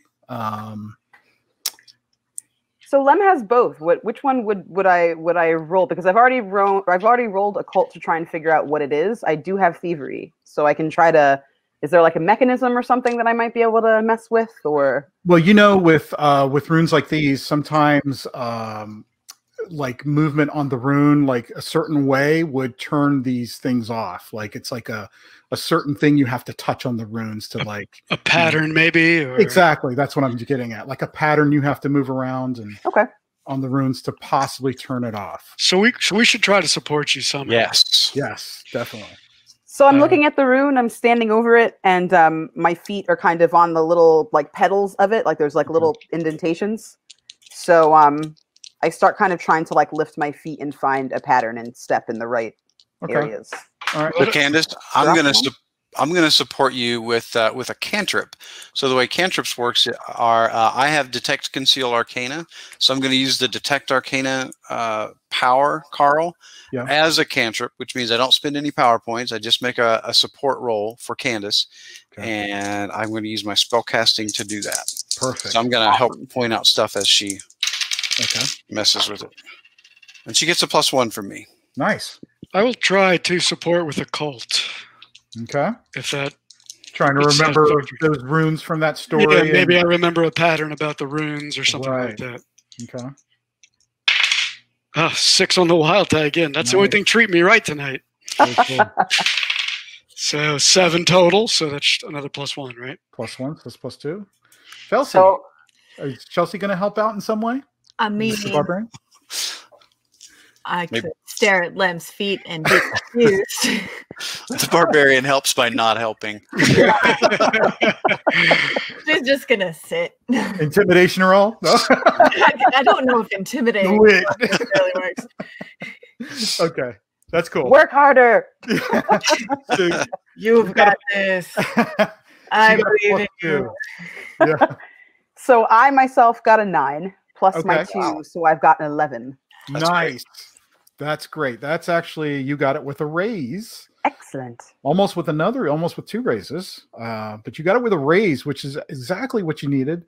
As you all put your heads together and the wizard helps with some spells there, and Selah seems to remember a little bit about a pattern, and you start to move your hand around the pattern of the runes. And as you do that, and you think you complete the pattern, because the lights, the fire in these braziers they just die down. They just like kind of turn off. So the only light in here is with the wizard's light spell now. So the braziers just go dark. And anything about the smell? Does the smell go away, or does that linger? Oh, the smell is still there. The oil on the floor, it's all still there. But the braziers actually turn off. They die out. I think you did it. Seems like it. Well done, Lem. Yes, but do you think it's safe to go ahead and move forward? We're going to find out. Mary. Yeah, we're going to find out right now. Send me in. We'll push the barbarian forward. The paladin voluntarily goes forward. She will take the risk. The paladin. Yeah, go ahead. Yeah, I think it's probably been about 10 minutes, so I'm going to maintain that light spell for a PowerPoint for another 10 minutes. All right, cool. And that's another thing you do with bennies, those that haven't played Savage Worlds. If you need power points to power up your spells, you can spend a benny, and it'll give you some more power points. So the wizard runs out, he's got some bennies, he can spend away. All right, so what's happening?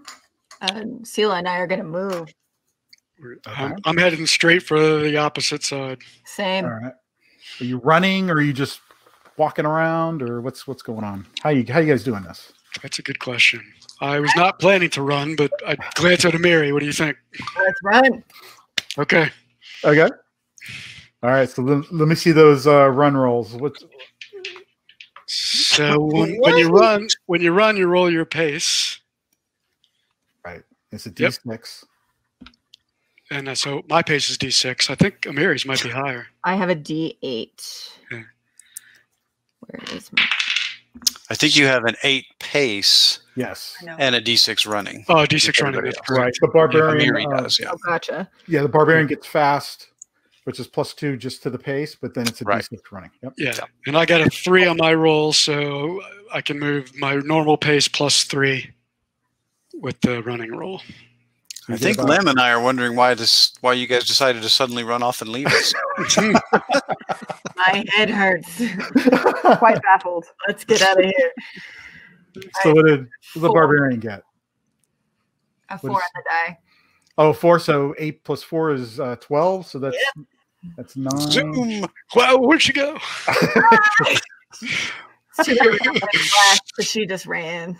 So as they run through this muck, and it's about, like I said, 6 inches deep here and there, give or take. It's splashing up on your tunics, whatever you have, this oil stuff, but nothing happens. It just splashes, and they run through it. Is there any oil on the other side? As soon as we get to the other side, is there any what? I'm sorry. On the far side, is there any more oil on the floor from there on?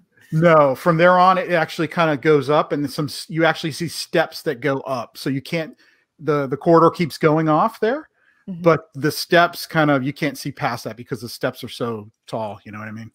Okay. So she'll show it back. Come on, then. It's fine. So what's the other two do? Well, we're slow.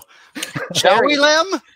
Very slow. So I kind of look at you, and I say, listen, for what it's worth, you're a hell of a wizard.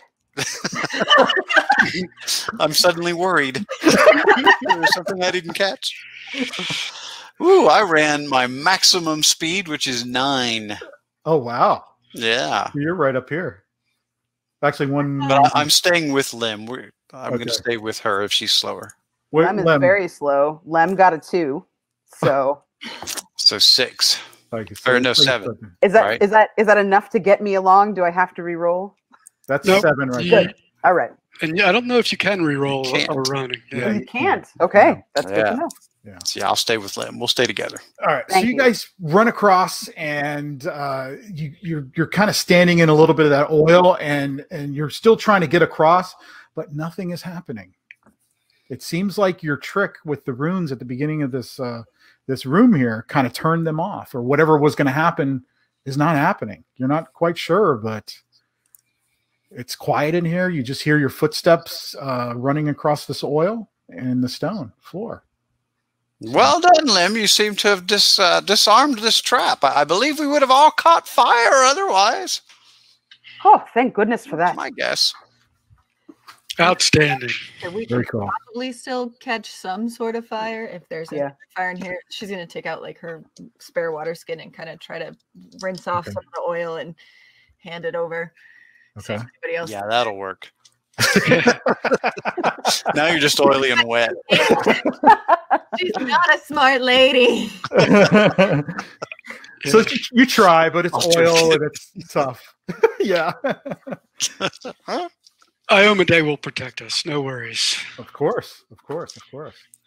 All right. So after you left the room with all the oil, flooded with oil, like I said, there were some steps at the end of that corridor that lead upwards into the darkness, but the wizard still has his light going on because you're going through this pretty quick. So the light it's doing its job, and you guys can see everything pretty good in here. So as you climb these steps, these stone steps inside this stone corridor that's very wide, it actually narrows down into a 2x2 corridor that goes to some steps that dip down into this room. Okay, and I'm going to describe the room for you. Ooh. So, as you approach this room, you see these flight of steps that go into this room, and they lead up to two risers. Okay, the steps go down and it levels off into a floor down here, but then you see two sets of steps in front of you that lead up to these risers. And the last riser, the far end of the room, you see the first thing you see is there is some light in here coming from the ceiling. As you guys look up, there's no source. It's just coming from the stone, but it's kind of highlighting this coffin that's in here. And the coffin looks to be like made of glass or crystal. You're not quite sure, but it's smudged and caked over with dirt, mainly because next to the coffin, it looks like some sort of a root system or something has broken through the chamber walls, and then there's dirt everywhere, and you see there's bones mixed up in this dirt. There's all kinds of roots and some weird looking fruit growing on the roots that's right next to that coffin. So the coffin is all caked over and has dirt on it. You think you see maybe the outline of a body in there. You're not quite sure.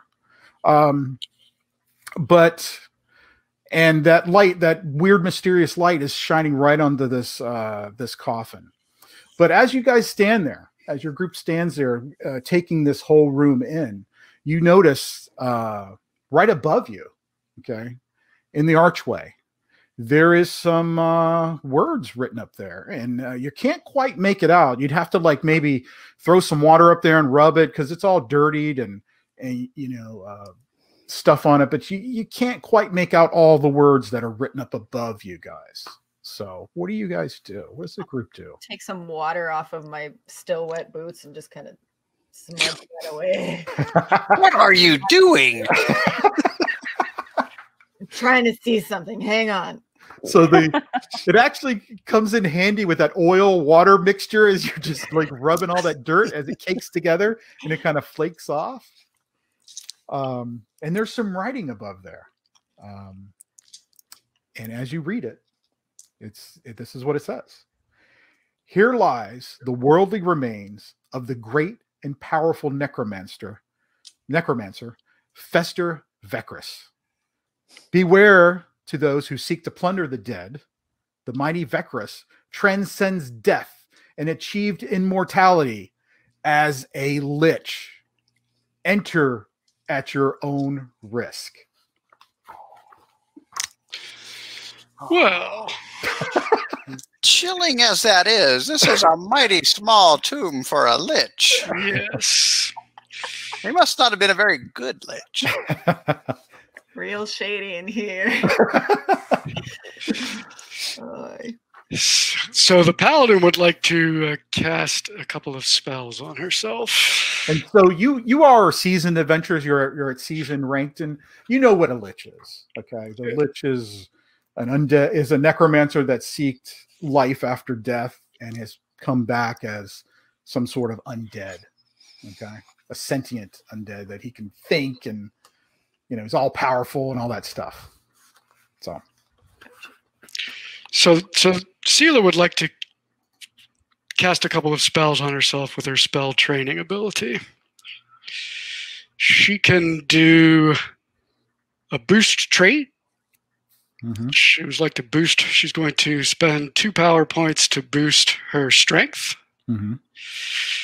And she will spend 2 power points to cast Smite on her sword. Okay. And I will need to roll for those. Okay. It's Spirit, right? So that is a D8 and my wild die D6. To do that, I will do the boost trait strength first. Got a 4. Okay. So that's a success. So that gives me +1 die type to my strength. Okay. So it's now strength D10. And then she rolls the smite, and I got a 4 on that as well. Very cool. So that's a +2 to hit with the sword. Okay. So I imagine she's probably praying, doing a little prayer for her from her god or something like that. And Yep. Her that is the trapping, right? She meditates momentarily, prays to Iomade, and receives divine benefits. So while Selah's doing this, what are the rest of y'all doing? I don't really want to step into the room without Selah, but I do want to investigate that fruit at some point. So she's going to point at the fruit of those branches, and I want a closer look at that. Okay. As soon as we can. Okay. Can I look around and see if I see any other like traps or like tiles or anything like that that I can manipulate? Yeah, make a notice check for me. Okay. What about you, Shane, while she's doing that? I'm actually going to move the light over to the coffin and the tree, the sarcophagus and the tree. Okay. Over in this direction. I got a 15. 15. Wow. Where was that in the battle? Right? It's okay. We can take it. Well, you are certain, Candace, that you do not see any more of those runes, any more of those weird things on the ground or on the walls or anything like that. You're 100% sure that there's no more traps in here like that anyways. So, or anything else for that matter. I look at Amiri and I say, Lass, there doesn't seem to be anything. You can just go right up and explore it. Oh, sounds good. And she's going to stroll over and take a look, probably at the nearest fruit to her. Okay. So you start going over this way? Yeah. Okay. Or up the steps or dangerous? Up the steps, because it looks like the first piece of fruit is on that first kind of terrace. Yeah, some over here. Yeah, she doesn't want to get too close to the coffin. Okay. But so you're going for the low-hanging fruit. Yeah. Now, see, most GMs would give a Benny for that. I will give a Benny for that. I mean, a good GM. Yeah, I'll give you a Benny for that. I will give a Benny for that because that's amazing. I love that. I don't know if it was amazing, but honest to God, GM tip here or player tip: when your bennies are low, ham it up a little bit. You don't have to necessarily break the mood and make a joke like I just did, right? But do something cool with your character and hope the GM's paying attention. Yeah, because I got a feeling I'm going to need it. Yeah. For me, that was a timing is everything, Benny. Thanks, Chris. You can also, as a player, remind your GM to give bennies because sometimes they forget since they're doing it. That's right. Exactly. For your GM. All right. So you're moving into the room, and what you can't see on this map is there is dirt everywhere underneath this stuff, and you see bones sticking out, and you can see the side of the wall up here, all up in here on the side of the wall. I don't know if you can see my cursor. It's all broken out, and you can see the roots coming in from the side there. It's just dirt everywhere. There's just mounds of dirt and stuff over here. Gotcha. Is anybody doing anything else while she moves up these steps? Is anybody? Let me know what you're doing. Selah's going to move as soon as she's completed those spells. So that's you tell me when. Okay. She's gonna go. She's gonna join Amiri or keep going if. Yeah, you can go right behind her. Okay, that's cool. Lem and Ezra. I take a tentative step forward. So I'd say I'm at like the bottom of the staircase, right behind Selah. Okay. Oh, right behind Selah, right here. Or? Okay. Yeah. Okay. So like I'm not too far away. Okay. From either. Gotcha. I'm happy where I'm at. You're happy. You're okay. like a good wizard. You haven't lived this long without doing that. That's right. So as you get right about there, something happens. As you guys get about right there into the room, something happens. The coffin suddenly explodes into shattering this glass everywhere as it just explodes in a million pieces. And you see rising up from the coffin this, let me put a token out for him, this undead guy. He's got this shaggy beard. He's wearing these robes that are all tattered, and you can clearly see he looks like a desiccated corpse that's standing there. His eyes are red and glowing as he holds his hands out, and it looks like he opens his mouth, and it looks like he's going to say something, and he just kind of moans. And you could, if you would see surprise on a zombie's face, he is surprised. He looks around and looks at his hands, and he moans again. It looks like he's trying to, Ezra, it looks like he's trying to cast a spell. I feel kind of bad for him. I mean, it's not going to stop us from killing him. But and with that, you feel kind of bad for him. I mean, when you wake up for your alarm, that's like, 1,000 years overdue. Where's the coffee when you need it? So actually, though, Karl, I mean, does it look like he's actually having trouble casting a spell, or he's just about to? It looks like he's having trouble. Like he can't speak. Like it looks like his mouth he's making words, but he looks perplexed. And he actually looks at his hands and he shakes his hands. Nothing comes out but moaning. Maybe he didn't think this whole undead thing through. No. So just about then, when that happens, you see the piles of skeletons that are buried into the ground there. They all start to shamble together and start to move themselves out of the root system. And we're going to go right into combat right now. So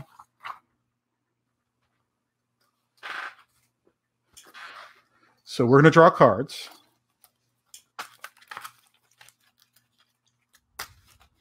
All right, and I'm going to go right in the same order I've been doing. So, Barbarian, Amiri.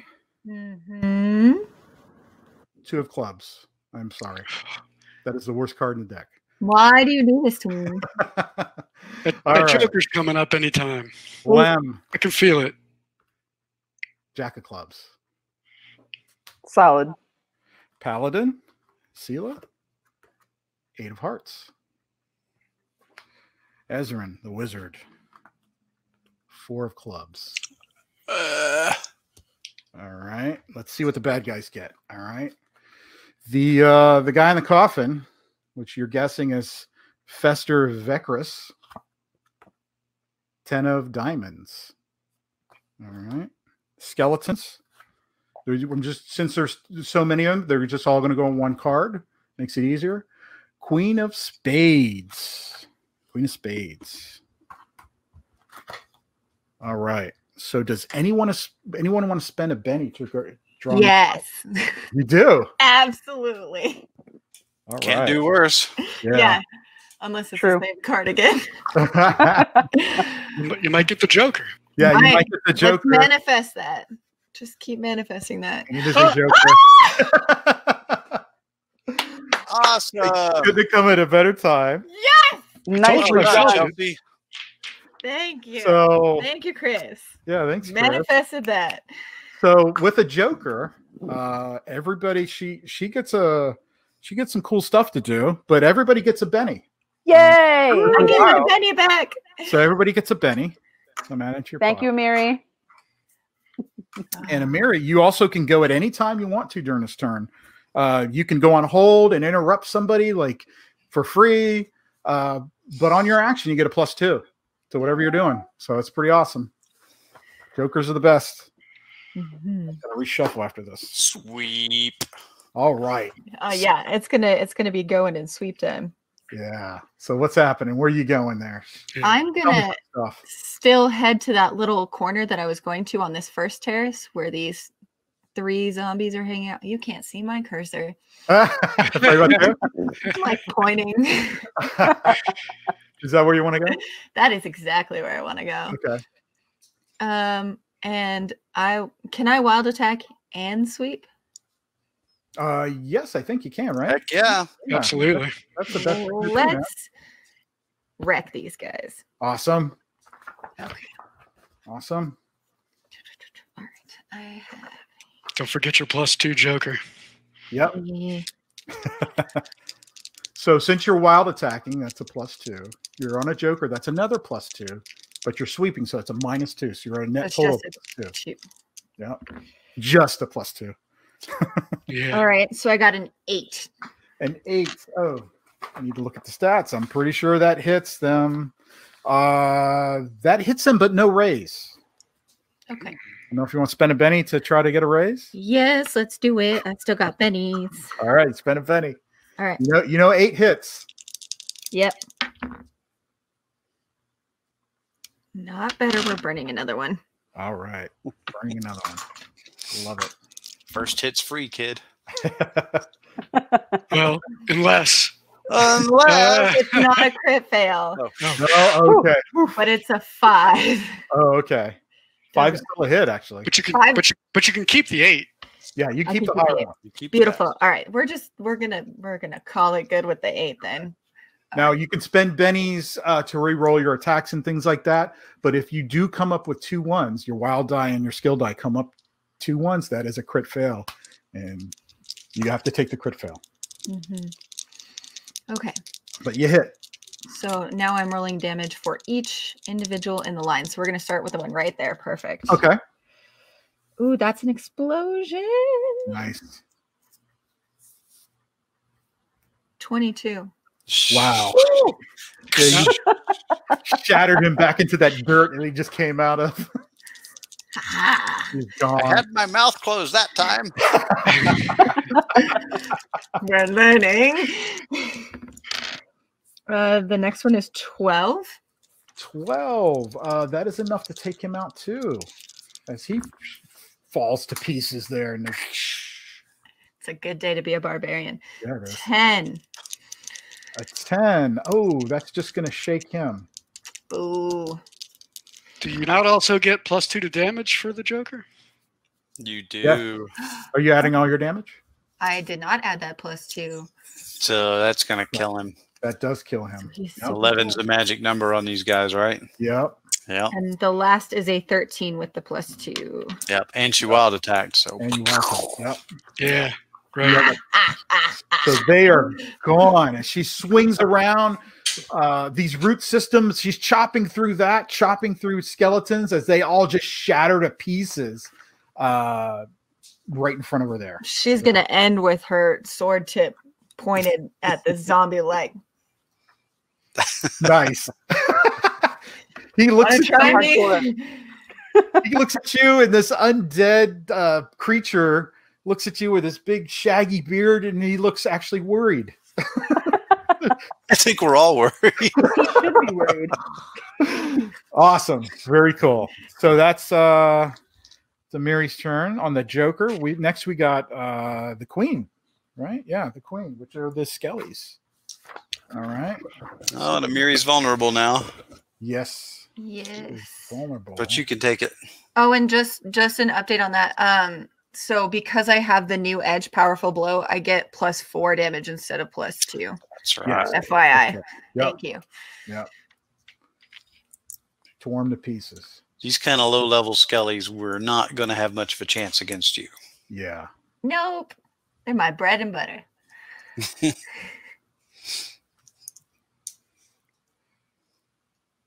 You didn't even get to check the fruit. I'm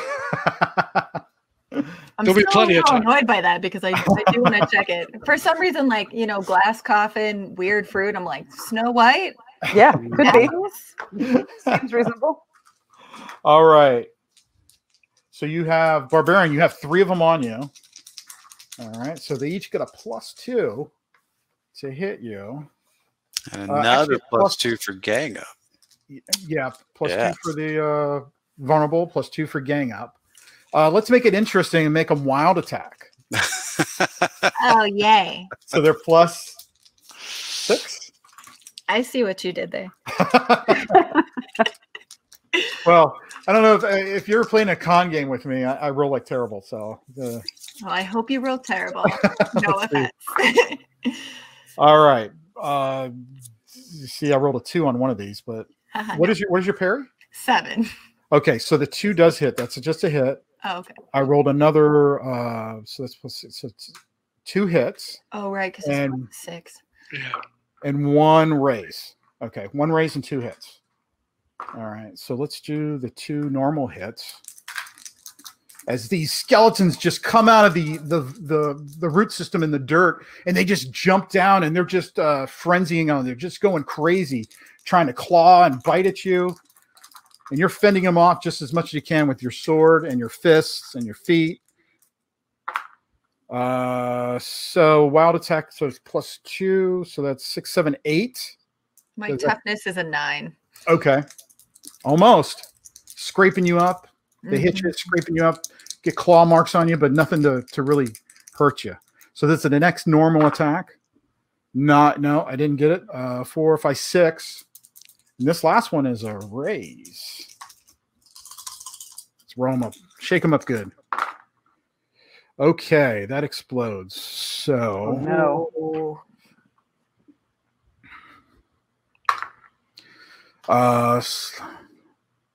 14 points of damage to you on that last one.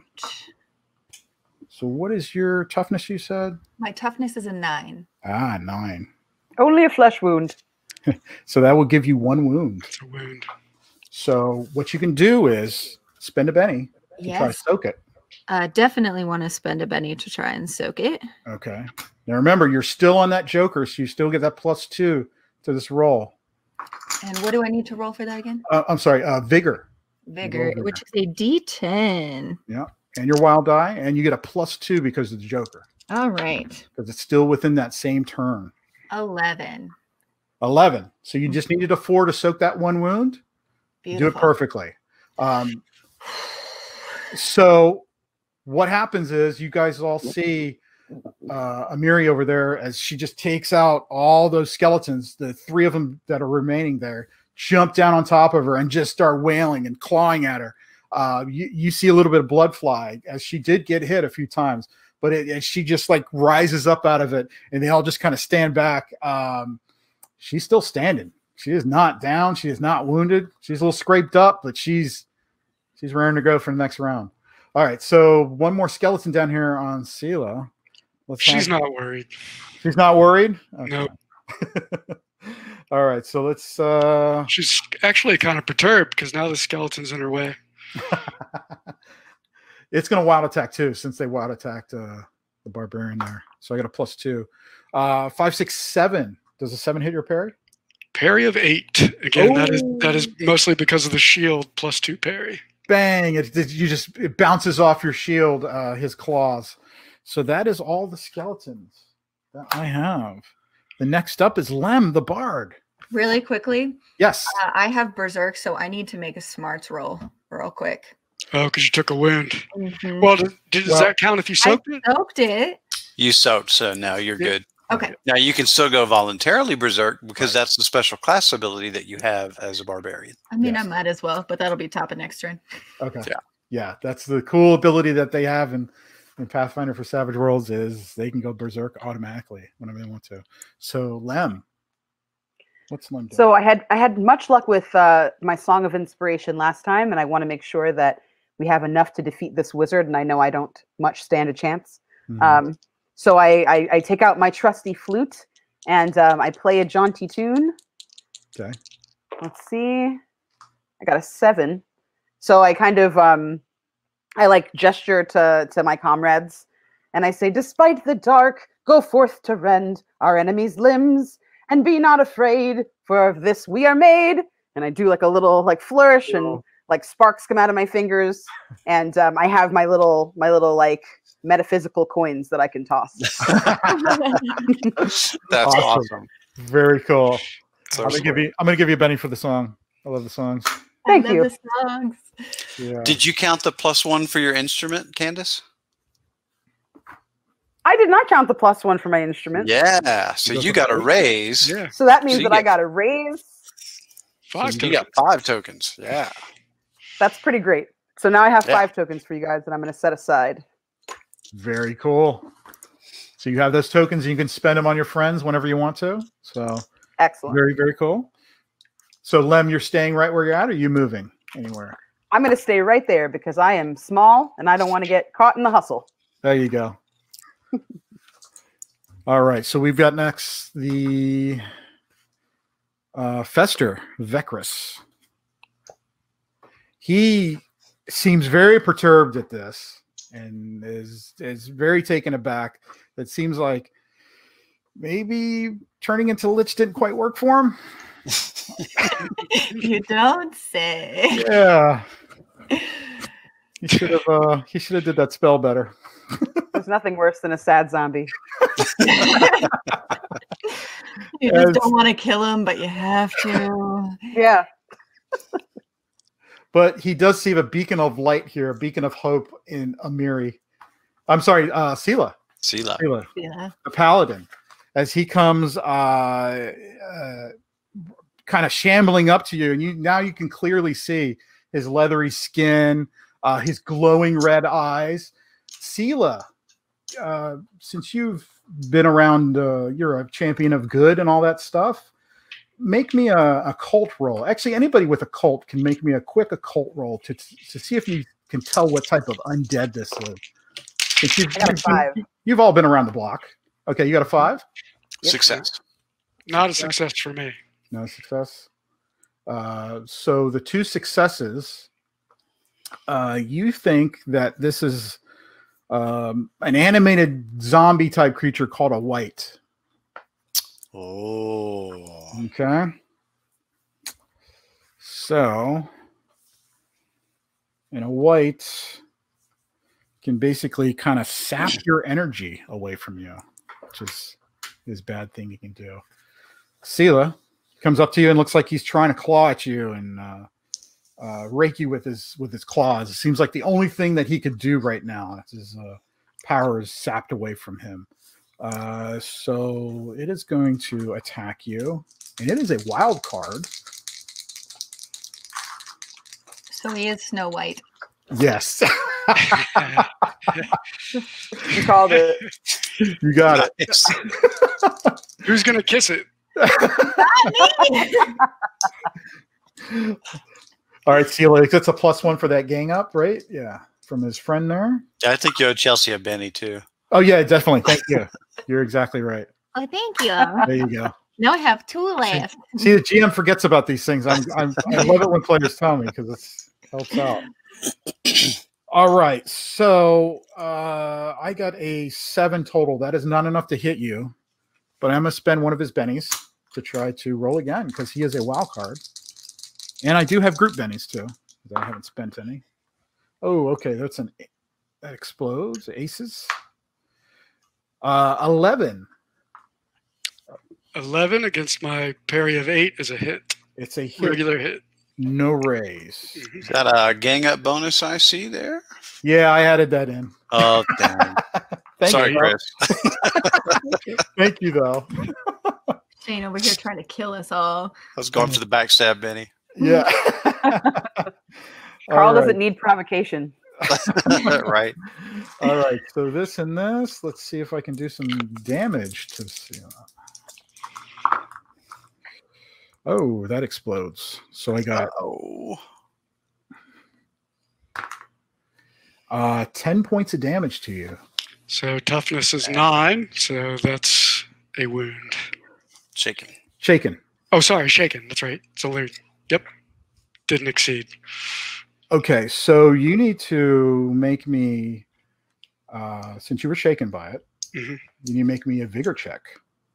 Uh-oh. Okay, so Vigor's D8 with the wild die. 7. 7, you made it. Minus 2, so that's, yeah, 7 minus 2 is 5. Right? Minus, yeah. Yep. Cool. All right, so you made it as you felt these claws kind of rake into you, and it feels like it was trying to sap your energy of some sort. Like you felt like really weak there for a second, but you just shook it off. Your goddess is with you. So, always. So that was his turn. As he moans, it looks like he's trying to say some more words to you, but it just comes out like he can't really speak. Yeah, she doesn't speak zombie, so. Paladin is next. All right. She is going to attack the white. Okay. If you unshake. Oh, yeah, you got to unshake. If I unshake is correct. So I have to unshake with the spirit roll. Thank you. I forgot to put the little token on you.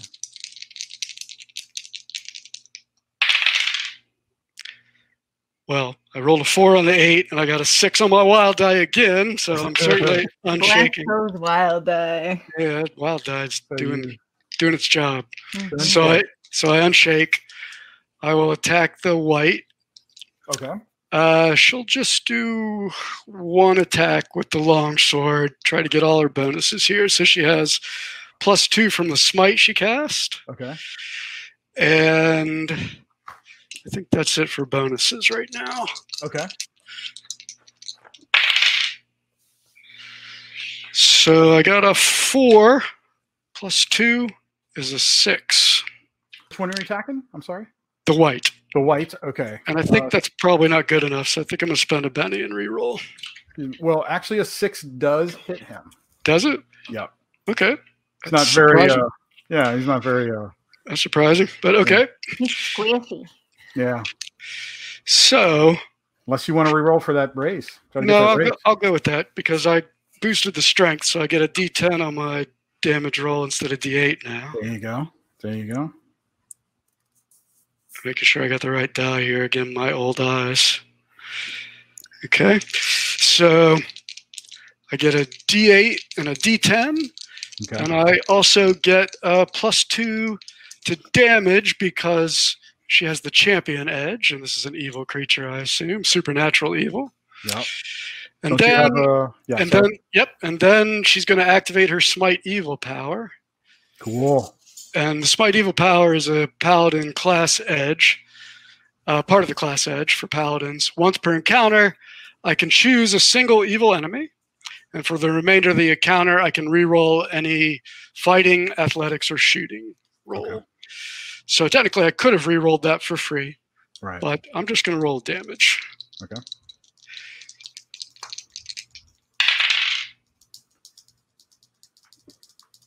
Oh, not bad. So I got 13 plus my 2 for a champion. That's 15 points. 15 points? That is enough. That is going to do a wound to Fester. So I am going to try to soak that. Unless you want to try to get higher. You good with that? No, I'm gonna stick with that. All right, I'm going to try to soak that. So I spend his last penny to try to mitigate that damage coming at him. Oh, I rolled a 2 and a 3. So I needed a 4. I want to spend another Benny. Spend them. Keep spending them. Yeah, spend them all. Yeah. Well, I got a 4, so that negates that. So you do hit him, but it's not enough to do any kind of wounding to him as he just kind of shrugs off that blow from your sword. Cool. So you're going to do anything else? You're going to move? Gotta ask. Nope. Not moving. Okay. Just checking. Last we got is the wizard. On the floor. Okay. So I will, I'll step forward 1 just for dramatic effect and say, you poor pitiful wretch, when it is our time, you must accept your doom. And he's going to get the big bolt. Nice. the big one. Woo. Yep. So with these powers, you can there's all kinds of modifiers and things. You can like do smaller ones or big ones. Might I be inspired, Candace? The most inspired. Awesome. I like throw the little magical beam at you, my little corn. Okay. That'll hit. Yeah, I'll take that. So it's a hit. Going for that? Okay. Yeah. Go ahead. So 3d6 damage. Yuck. I'll spend one of my bennies. There you go.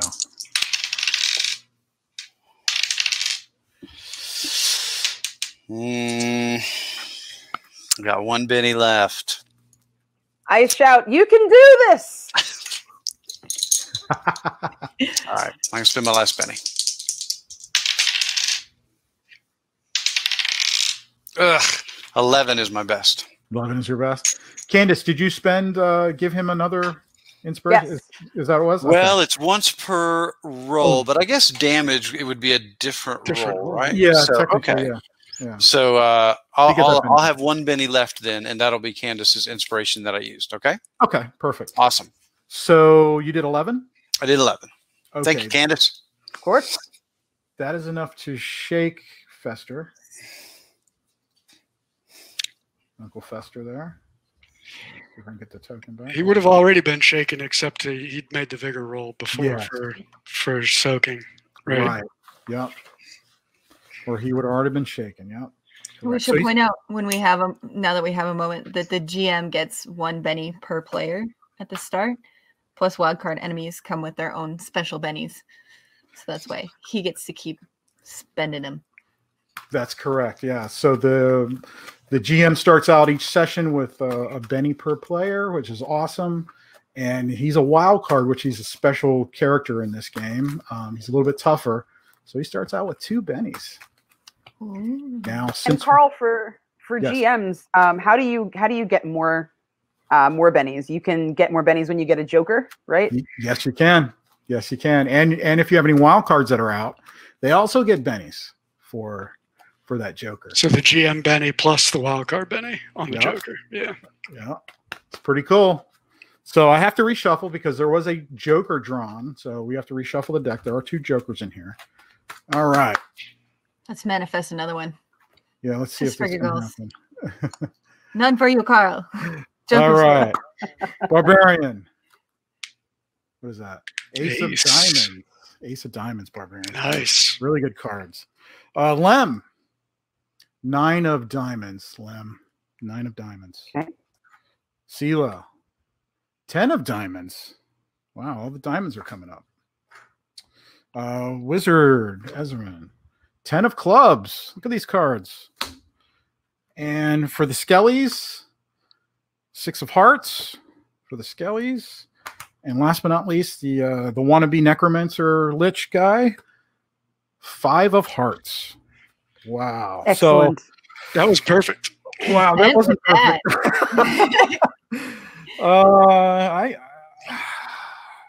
Spend not those bennies. Go ahead. nah, Go you know what? ahead. I will. Yeah. I'll spend a Benny on. I got the group Bennies. Why not? Let's gamble here. Chris just succeeded in a real life taunt roll. Exactly. So I'm going to spend 1 Benny on the Skellies to see if I can get a better card, and see what it is. It is a better card, but not good enough. 8 of Spades it is for the Skellies. And I'm going to spend a Benny on this Fester guy. See what happens to him. Oh, King of Hearts. Aw. King of Hearts. That worked out for him. So we've got top of the order. And unless anybody wants to spend bennies, we're good. We got the Barbarian. There's that Ace of Diamonds, Barbarian. And I got 1 group Benny left, just so you know. Okay. So What's might she as gonna well sweep at these guys. do? Okay. Are you going berserk? Might as well. Yeah. Pissed. That It's gives the you some last other- fight of the night. Don't hold anything back. Right? give you some bonuses there. You know, rip off some pieces of armor and just chuck them because she doesn't need them and scream. And let's sweep these bastards as well. All right. So the sweep is -2. If Okay. you're berserking, what does berserk give you? It's on there. I don't have the bonuses on here. So you have to wild attack now. Right. Yeah. You get +2 to your toughness. Your mighty blow gives you +4 to the damage from your wild attacks. So you're a beast. Yeah. Yeet. Okay. So let's roll to see if I hit first. So it's sweep -2, but you're wild attacking because you have to. So it's +2. So it's a straight roll. Straight roll. Yeah. But the damage, when the damage comes in, that's where it's going to be good for you. Let's see. Amiri, see what happens. I got a 5. That does hit them, though. Yes, that does hit them. Okay. Yes, it does. It's a normal hit. Let's roll that damage. You got bennies, don't you? Yeah. But I do, but we still have a white. Is there any bard inspiration, maybe? I don't know. There sure is. Awesome. All right. So is she technically within range to me? Oh, yeah. Smart's range. Okay. Yeah. Yeah. Smart. Okay. So I toss you a coin and give you like a little wink. Thanks for that. Let's go. Candace, you have no idea how valuable those rerolls are to us. They're amazing. Awesome. It's been awesome. So awesome. So What'd you get, Chelsea? 7. Okay, that's still a hit, Yeah. but it's a hit. It's It a worked. hit. A hit's a hit is a hit. All right, we're going to start from bottom to top. Okay. So the lowest guy first. Ouch. 7 damage to that guy. 7. Now, did you add your +4 for your wild attack? Yuck. It was icky. You did, really? Oh, I wow. got a 2 and a 1. Plus Okay. the 4. All right. Do you want to That's- reroll that damage? You know what? Yeah. Heck yeah. I just My rolled job damage to next get those bennies away from you. Yeah. So let's do instead 18 damage to the first guy.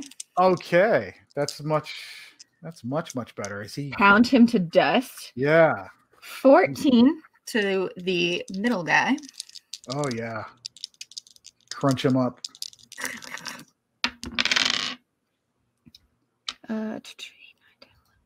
14 to the last one standing. Wow. There The you go. barbarian just took out all God, those my skeletons. Very cool. She's screaming and raging over there. And she is again going to turn and point her sword at the white and scream. Did you want to move over there? Yeah, might as well. You still got movement. Yeah, let's do it. Where'd you want to go? I'm going to move right behind. Yeah, right beside him. Right beside him, right there? Mm-hmm. Okay. I'm going to scream at him. He Come at me. actually acknowledges that and looks at you and looks very scared. Good. Sad zombie face. I have no pity. I'm having too much fun. All right. I didn't know there was another kind of zombie face. They're all sad. All right. So that was your turn. It is his turn next with that king of clubs. He has to roll to unshake. Now, he is an undead, so he gets a +2 to this roll. So it's basically his spirit +2. Let's see what happens. Oh, good thing he has a +2 because I rolled a 2. So he got a 4, so that unshakes him, and he can act this turn. He sees you back there, but between you and the paladin, I think it's the paladin. He just wants to get at that paladin. Aw. And you're just, That's fine. yeah, you're just. You know what? Let me roll for it. Okay. To be sad to be ignored. I'm going to say 1 to. I'm rolling d6. 1 to 4. It's against the paladin because, I mean, it's a beacon of good. Because, yeah. Yeah. Oh, that's fair. Fine. And 5 and 6, it's the barbarian. I rolled a 3, so it is the paladin. You'll just have to swing from behind there and get him. Let's see. He is going to try to do the same thing, but he's going to wild attack this turn. That's nice, though. I like a vulnerable white. Yeah. Yeah. All right. So 6 plus 2 is 8, right? Do you get a gang up on that? That goes to 9 then. So that is a hit, right? That is a hit.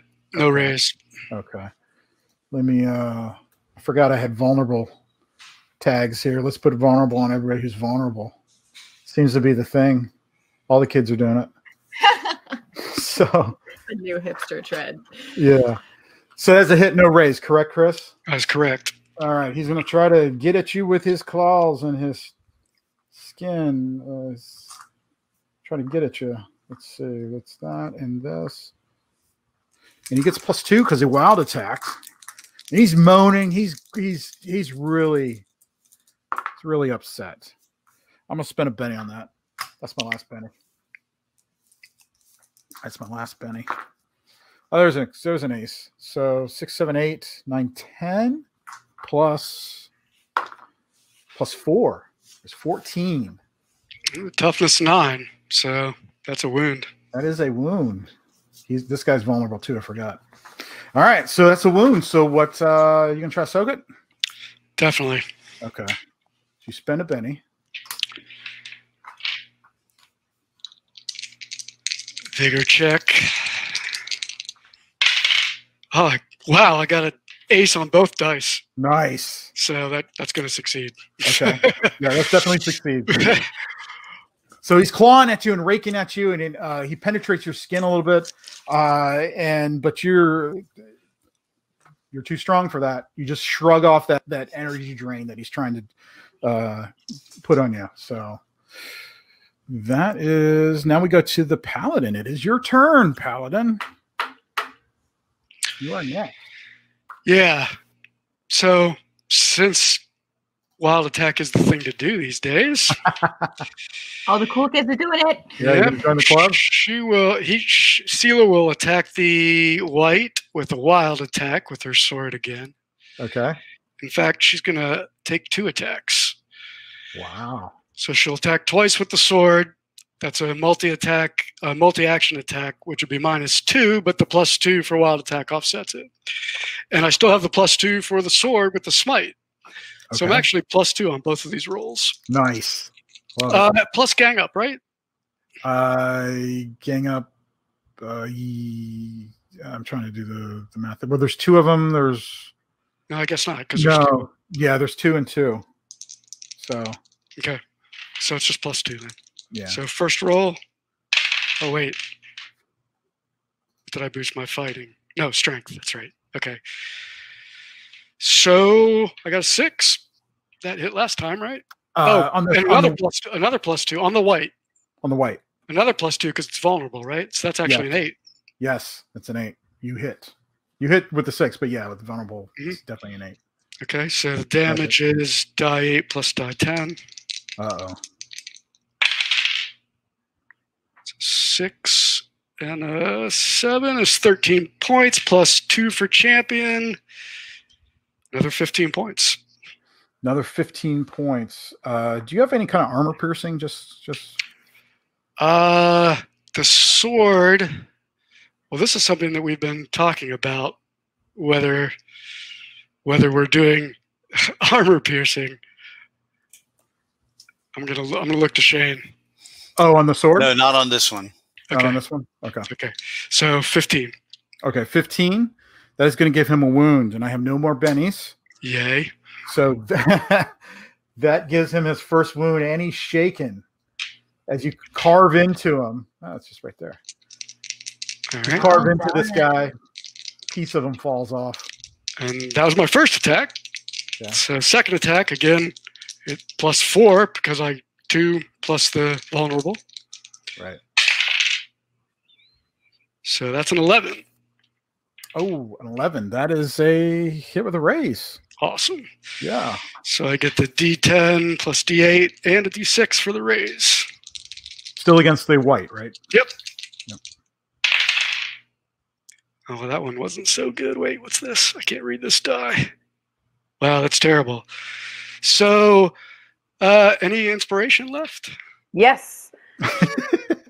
Yes. Plenty of inspiration for you, my goddess of gore. I really haven't needed the smite evil because I've been hitting every time. But nice to be able to reroll damage here. Thank you. Oh, I got a 10 on the 10-sided, so that's an ace. And so that's 18 plus this 10. 24 points. Oh my gosh. Murder it. That's incredible. Wow. So you just gave him 3 wounds. So you only have 1. So he is, let's just say he's down for the count because I don't think he can get up for that. So you have dabbled with forces beyond your meager abilities, wretch. Yeah, what he said. And, and with that, as he goes down, this skeleton just crumbles to dust and just falls to pieces. You guys have defeated the white, you mean? No, both of them. Oh, both of them. Yeah. Both of them, because it's the magic that he was. Okay. They kind of had this thing going. But since you killed Fester there, the wannabe lich, they both go down in piles of bones and gnarly skin and old tattered cloths as you guys have vanquished all these evil creatures out of this tomb of some sorts. And it seems like you get a good feeling in you there, Selah, that you think the evil's done here, and that you guys have vanquished everything in this rotted tomb, and seems like you saved the town. Huzzah! Huzzah! Amiri's gonna get her kicks in. She's gonna stomp on the bones of this until she calms down a little bit, because she's a little mad. She didn't get not one hidden on this guy. Took out every skeleton. Every one of them. Bloodthirsty, okay. Lem's looking around with his sticky fingers, seeing if there's any cool stuff to steal. Yeah, you start looking around that coffin area, and you see the glint of gold shining from that light that's still going on, and of course the wizard's light. But you see gold pieces here and there lying in the ruins and rubble of that coffin. As Lem gathers up some gold, you guys head back to town, I guess, and go get that drink. Absolutely. Yeah. Lead the way, Ezrin. So good job. These were kind of weaker creatures, but we just wanted to show you how the system worked and played and stuff like that. So, but great job, guys. That was fun. Some good role playing. Yeah, and we accomplished a lot really quickly. Moved you That's along. true. We got 3 rooms in 2 hours. With the breaks that we had for some of the video stuff that popped up here and there. So yeah. It was cool. GMing for the new system of Pathfinder for Savage Worlds, it was really great putting this together for them to play, and it's what I want. I love Savage Worlds, so it's that fast, furious fun. But now you add fantasy into it, you get that feel of the Pathfinder Galarian world. But I get to play it in my system that I love, Savage Worlds, and it really hits all the marks. Love it. What I like about playing Lem is that he is a character that it's pretty easy for him to inspire the people around him. He also has some weaponry in case he gets into a close scrape. And I like how this new system allows you to really play fast and quickly, and it feels like there's never a dull moment. Even when you're playing someone who's support, you still feel like you're really immersed in the action. So I really enjoyed playing Selah. I don't usually play this kind of character, so it was a little bit new to me. But I definitely appreciated the new stuff that we have in Savage Pathfinder. The spell training is very interesting. She has a limited number of powers that she can cast, but when we have an opportunity like we did at the beginning of that battle where it hadn't started yet, it's the perfect time to pause and cast a couple of powers that increase her fighting ability. And that really came in handy when I was rolling the extra damage die.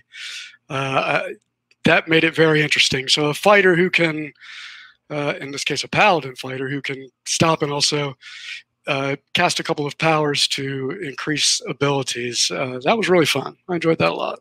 Oh, playing Amiri was a lot different from what I usually play. I usually kind of hang in the back and watch and study and hide. But being able to play a frontline character where you don't have to worry too much about going down too early and being able to power through with the support of a team behind you and have that little bit of that inspiration and that smite as well. That was really cool. And being able to sweep and just knock out a bunch of enemies all at once feels so good. And having the extra damage with powerful blow when you wild attack is nuts. It's just nuts. Yeah, I really liked playing Ezrin. In the campaign that we've been playing, I've been playing him some too, and the utility of his spells is really useful. You've got things like Light and Darkness and Dispel, but you also have Blast, so you have some offensive attack powers. But what's really cool is I like to do a lot of support and test actions, and cantrips based off your spells is a really cool way to do it as a wizard or a sorcerer. So that's probably my favorite thing about Ezrin is he has this ability to not only blast stuff, help the party, but he can support and test all the way through. And he's pretty good for an old guy like me. Those support rolls too are super handy. Those bolts just came out of nowhere. I love support in that Savage Worlds. I just love it. Yeah. But yeah, it just gives you something else to do. Yeah, everybody. Yeah, have fun. It's really cool. So. You're not just sitting there in the back. You are actually a team player, which right. I think is and the best part. I feel like it also kind of helps people who are new to the game kind of seamlessly blend in, because they can jump into any kind of action, or they can assist with any role. So you can easily say, like, to the person that might be quiet or a little shy, hey, do you want to assist me with this? Do you have a Colt? And then they jump in, and you know what I mean? It really encourages teamwork. And I think that's awesome. No lone wolf in it. That's right. Good job, guys. Thanks, Karl. You were great. You all were great. Thank you. Oh, my goodness. Bye, everybody. Bye. Bye. Bye.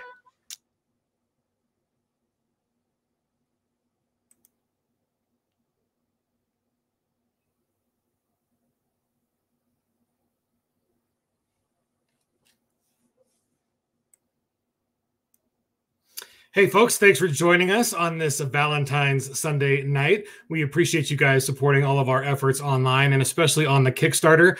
So if you have not got in on the fast, furious, fun fantasy of Savage Pathfinder yet, 24 hours remain, so don't wait too long. It's really your last chance to get in for all those Kickstarter extras, the goodies, to be able to push us to those final stretch goals. There's some really cool book ribbons that are available. If we had a $20,000 day today. That's a great day. If we do a little bit better tomorrow, and there's a little fewer hours because we close tomorrow at 10 p.m. Eastern, we can get all those stretch goals unlocked. So share this with your friends. I mean, we really, we can shout it from the rooftops, but it's much more authentic and effective if you guys share on your social media, if you go to those boards where you hang out and talk about role-playing games, and tell them why you wanted to be a Savage Pathfinder, why you were a Rune Lord, what made you attracted to this Kickstarter. If you guys can just go do that one post tonight or tomorrow morning, that would mean everything for us.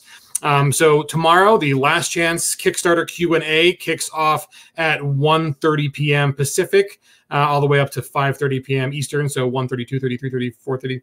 I think that's right. And that's your last chance. Will be on wherever you're watching this, whether you're watching it on Twitch or Facebook. Same time, same place. You can ask your final questions for the PEG development team and the PEG admins on all things Savage Pathfinder and whatever else is on your mind regarding the Kickstarter and what's up and coming with Pinnacle. And then immediately following that at 7 p.m. Eastern, 4 p.m. Pacific, the Hollow's Last Hope premiere playtest finale.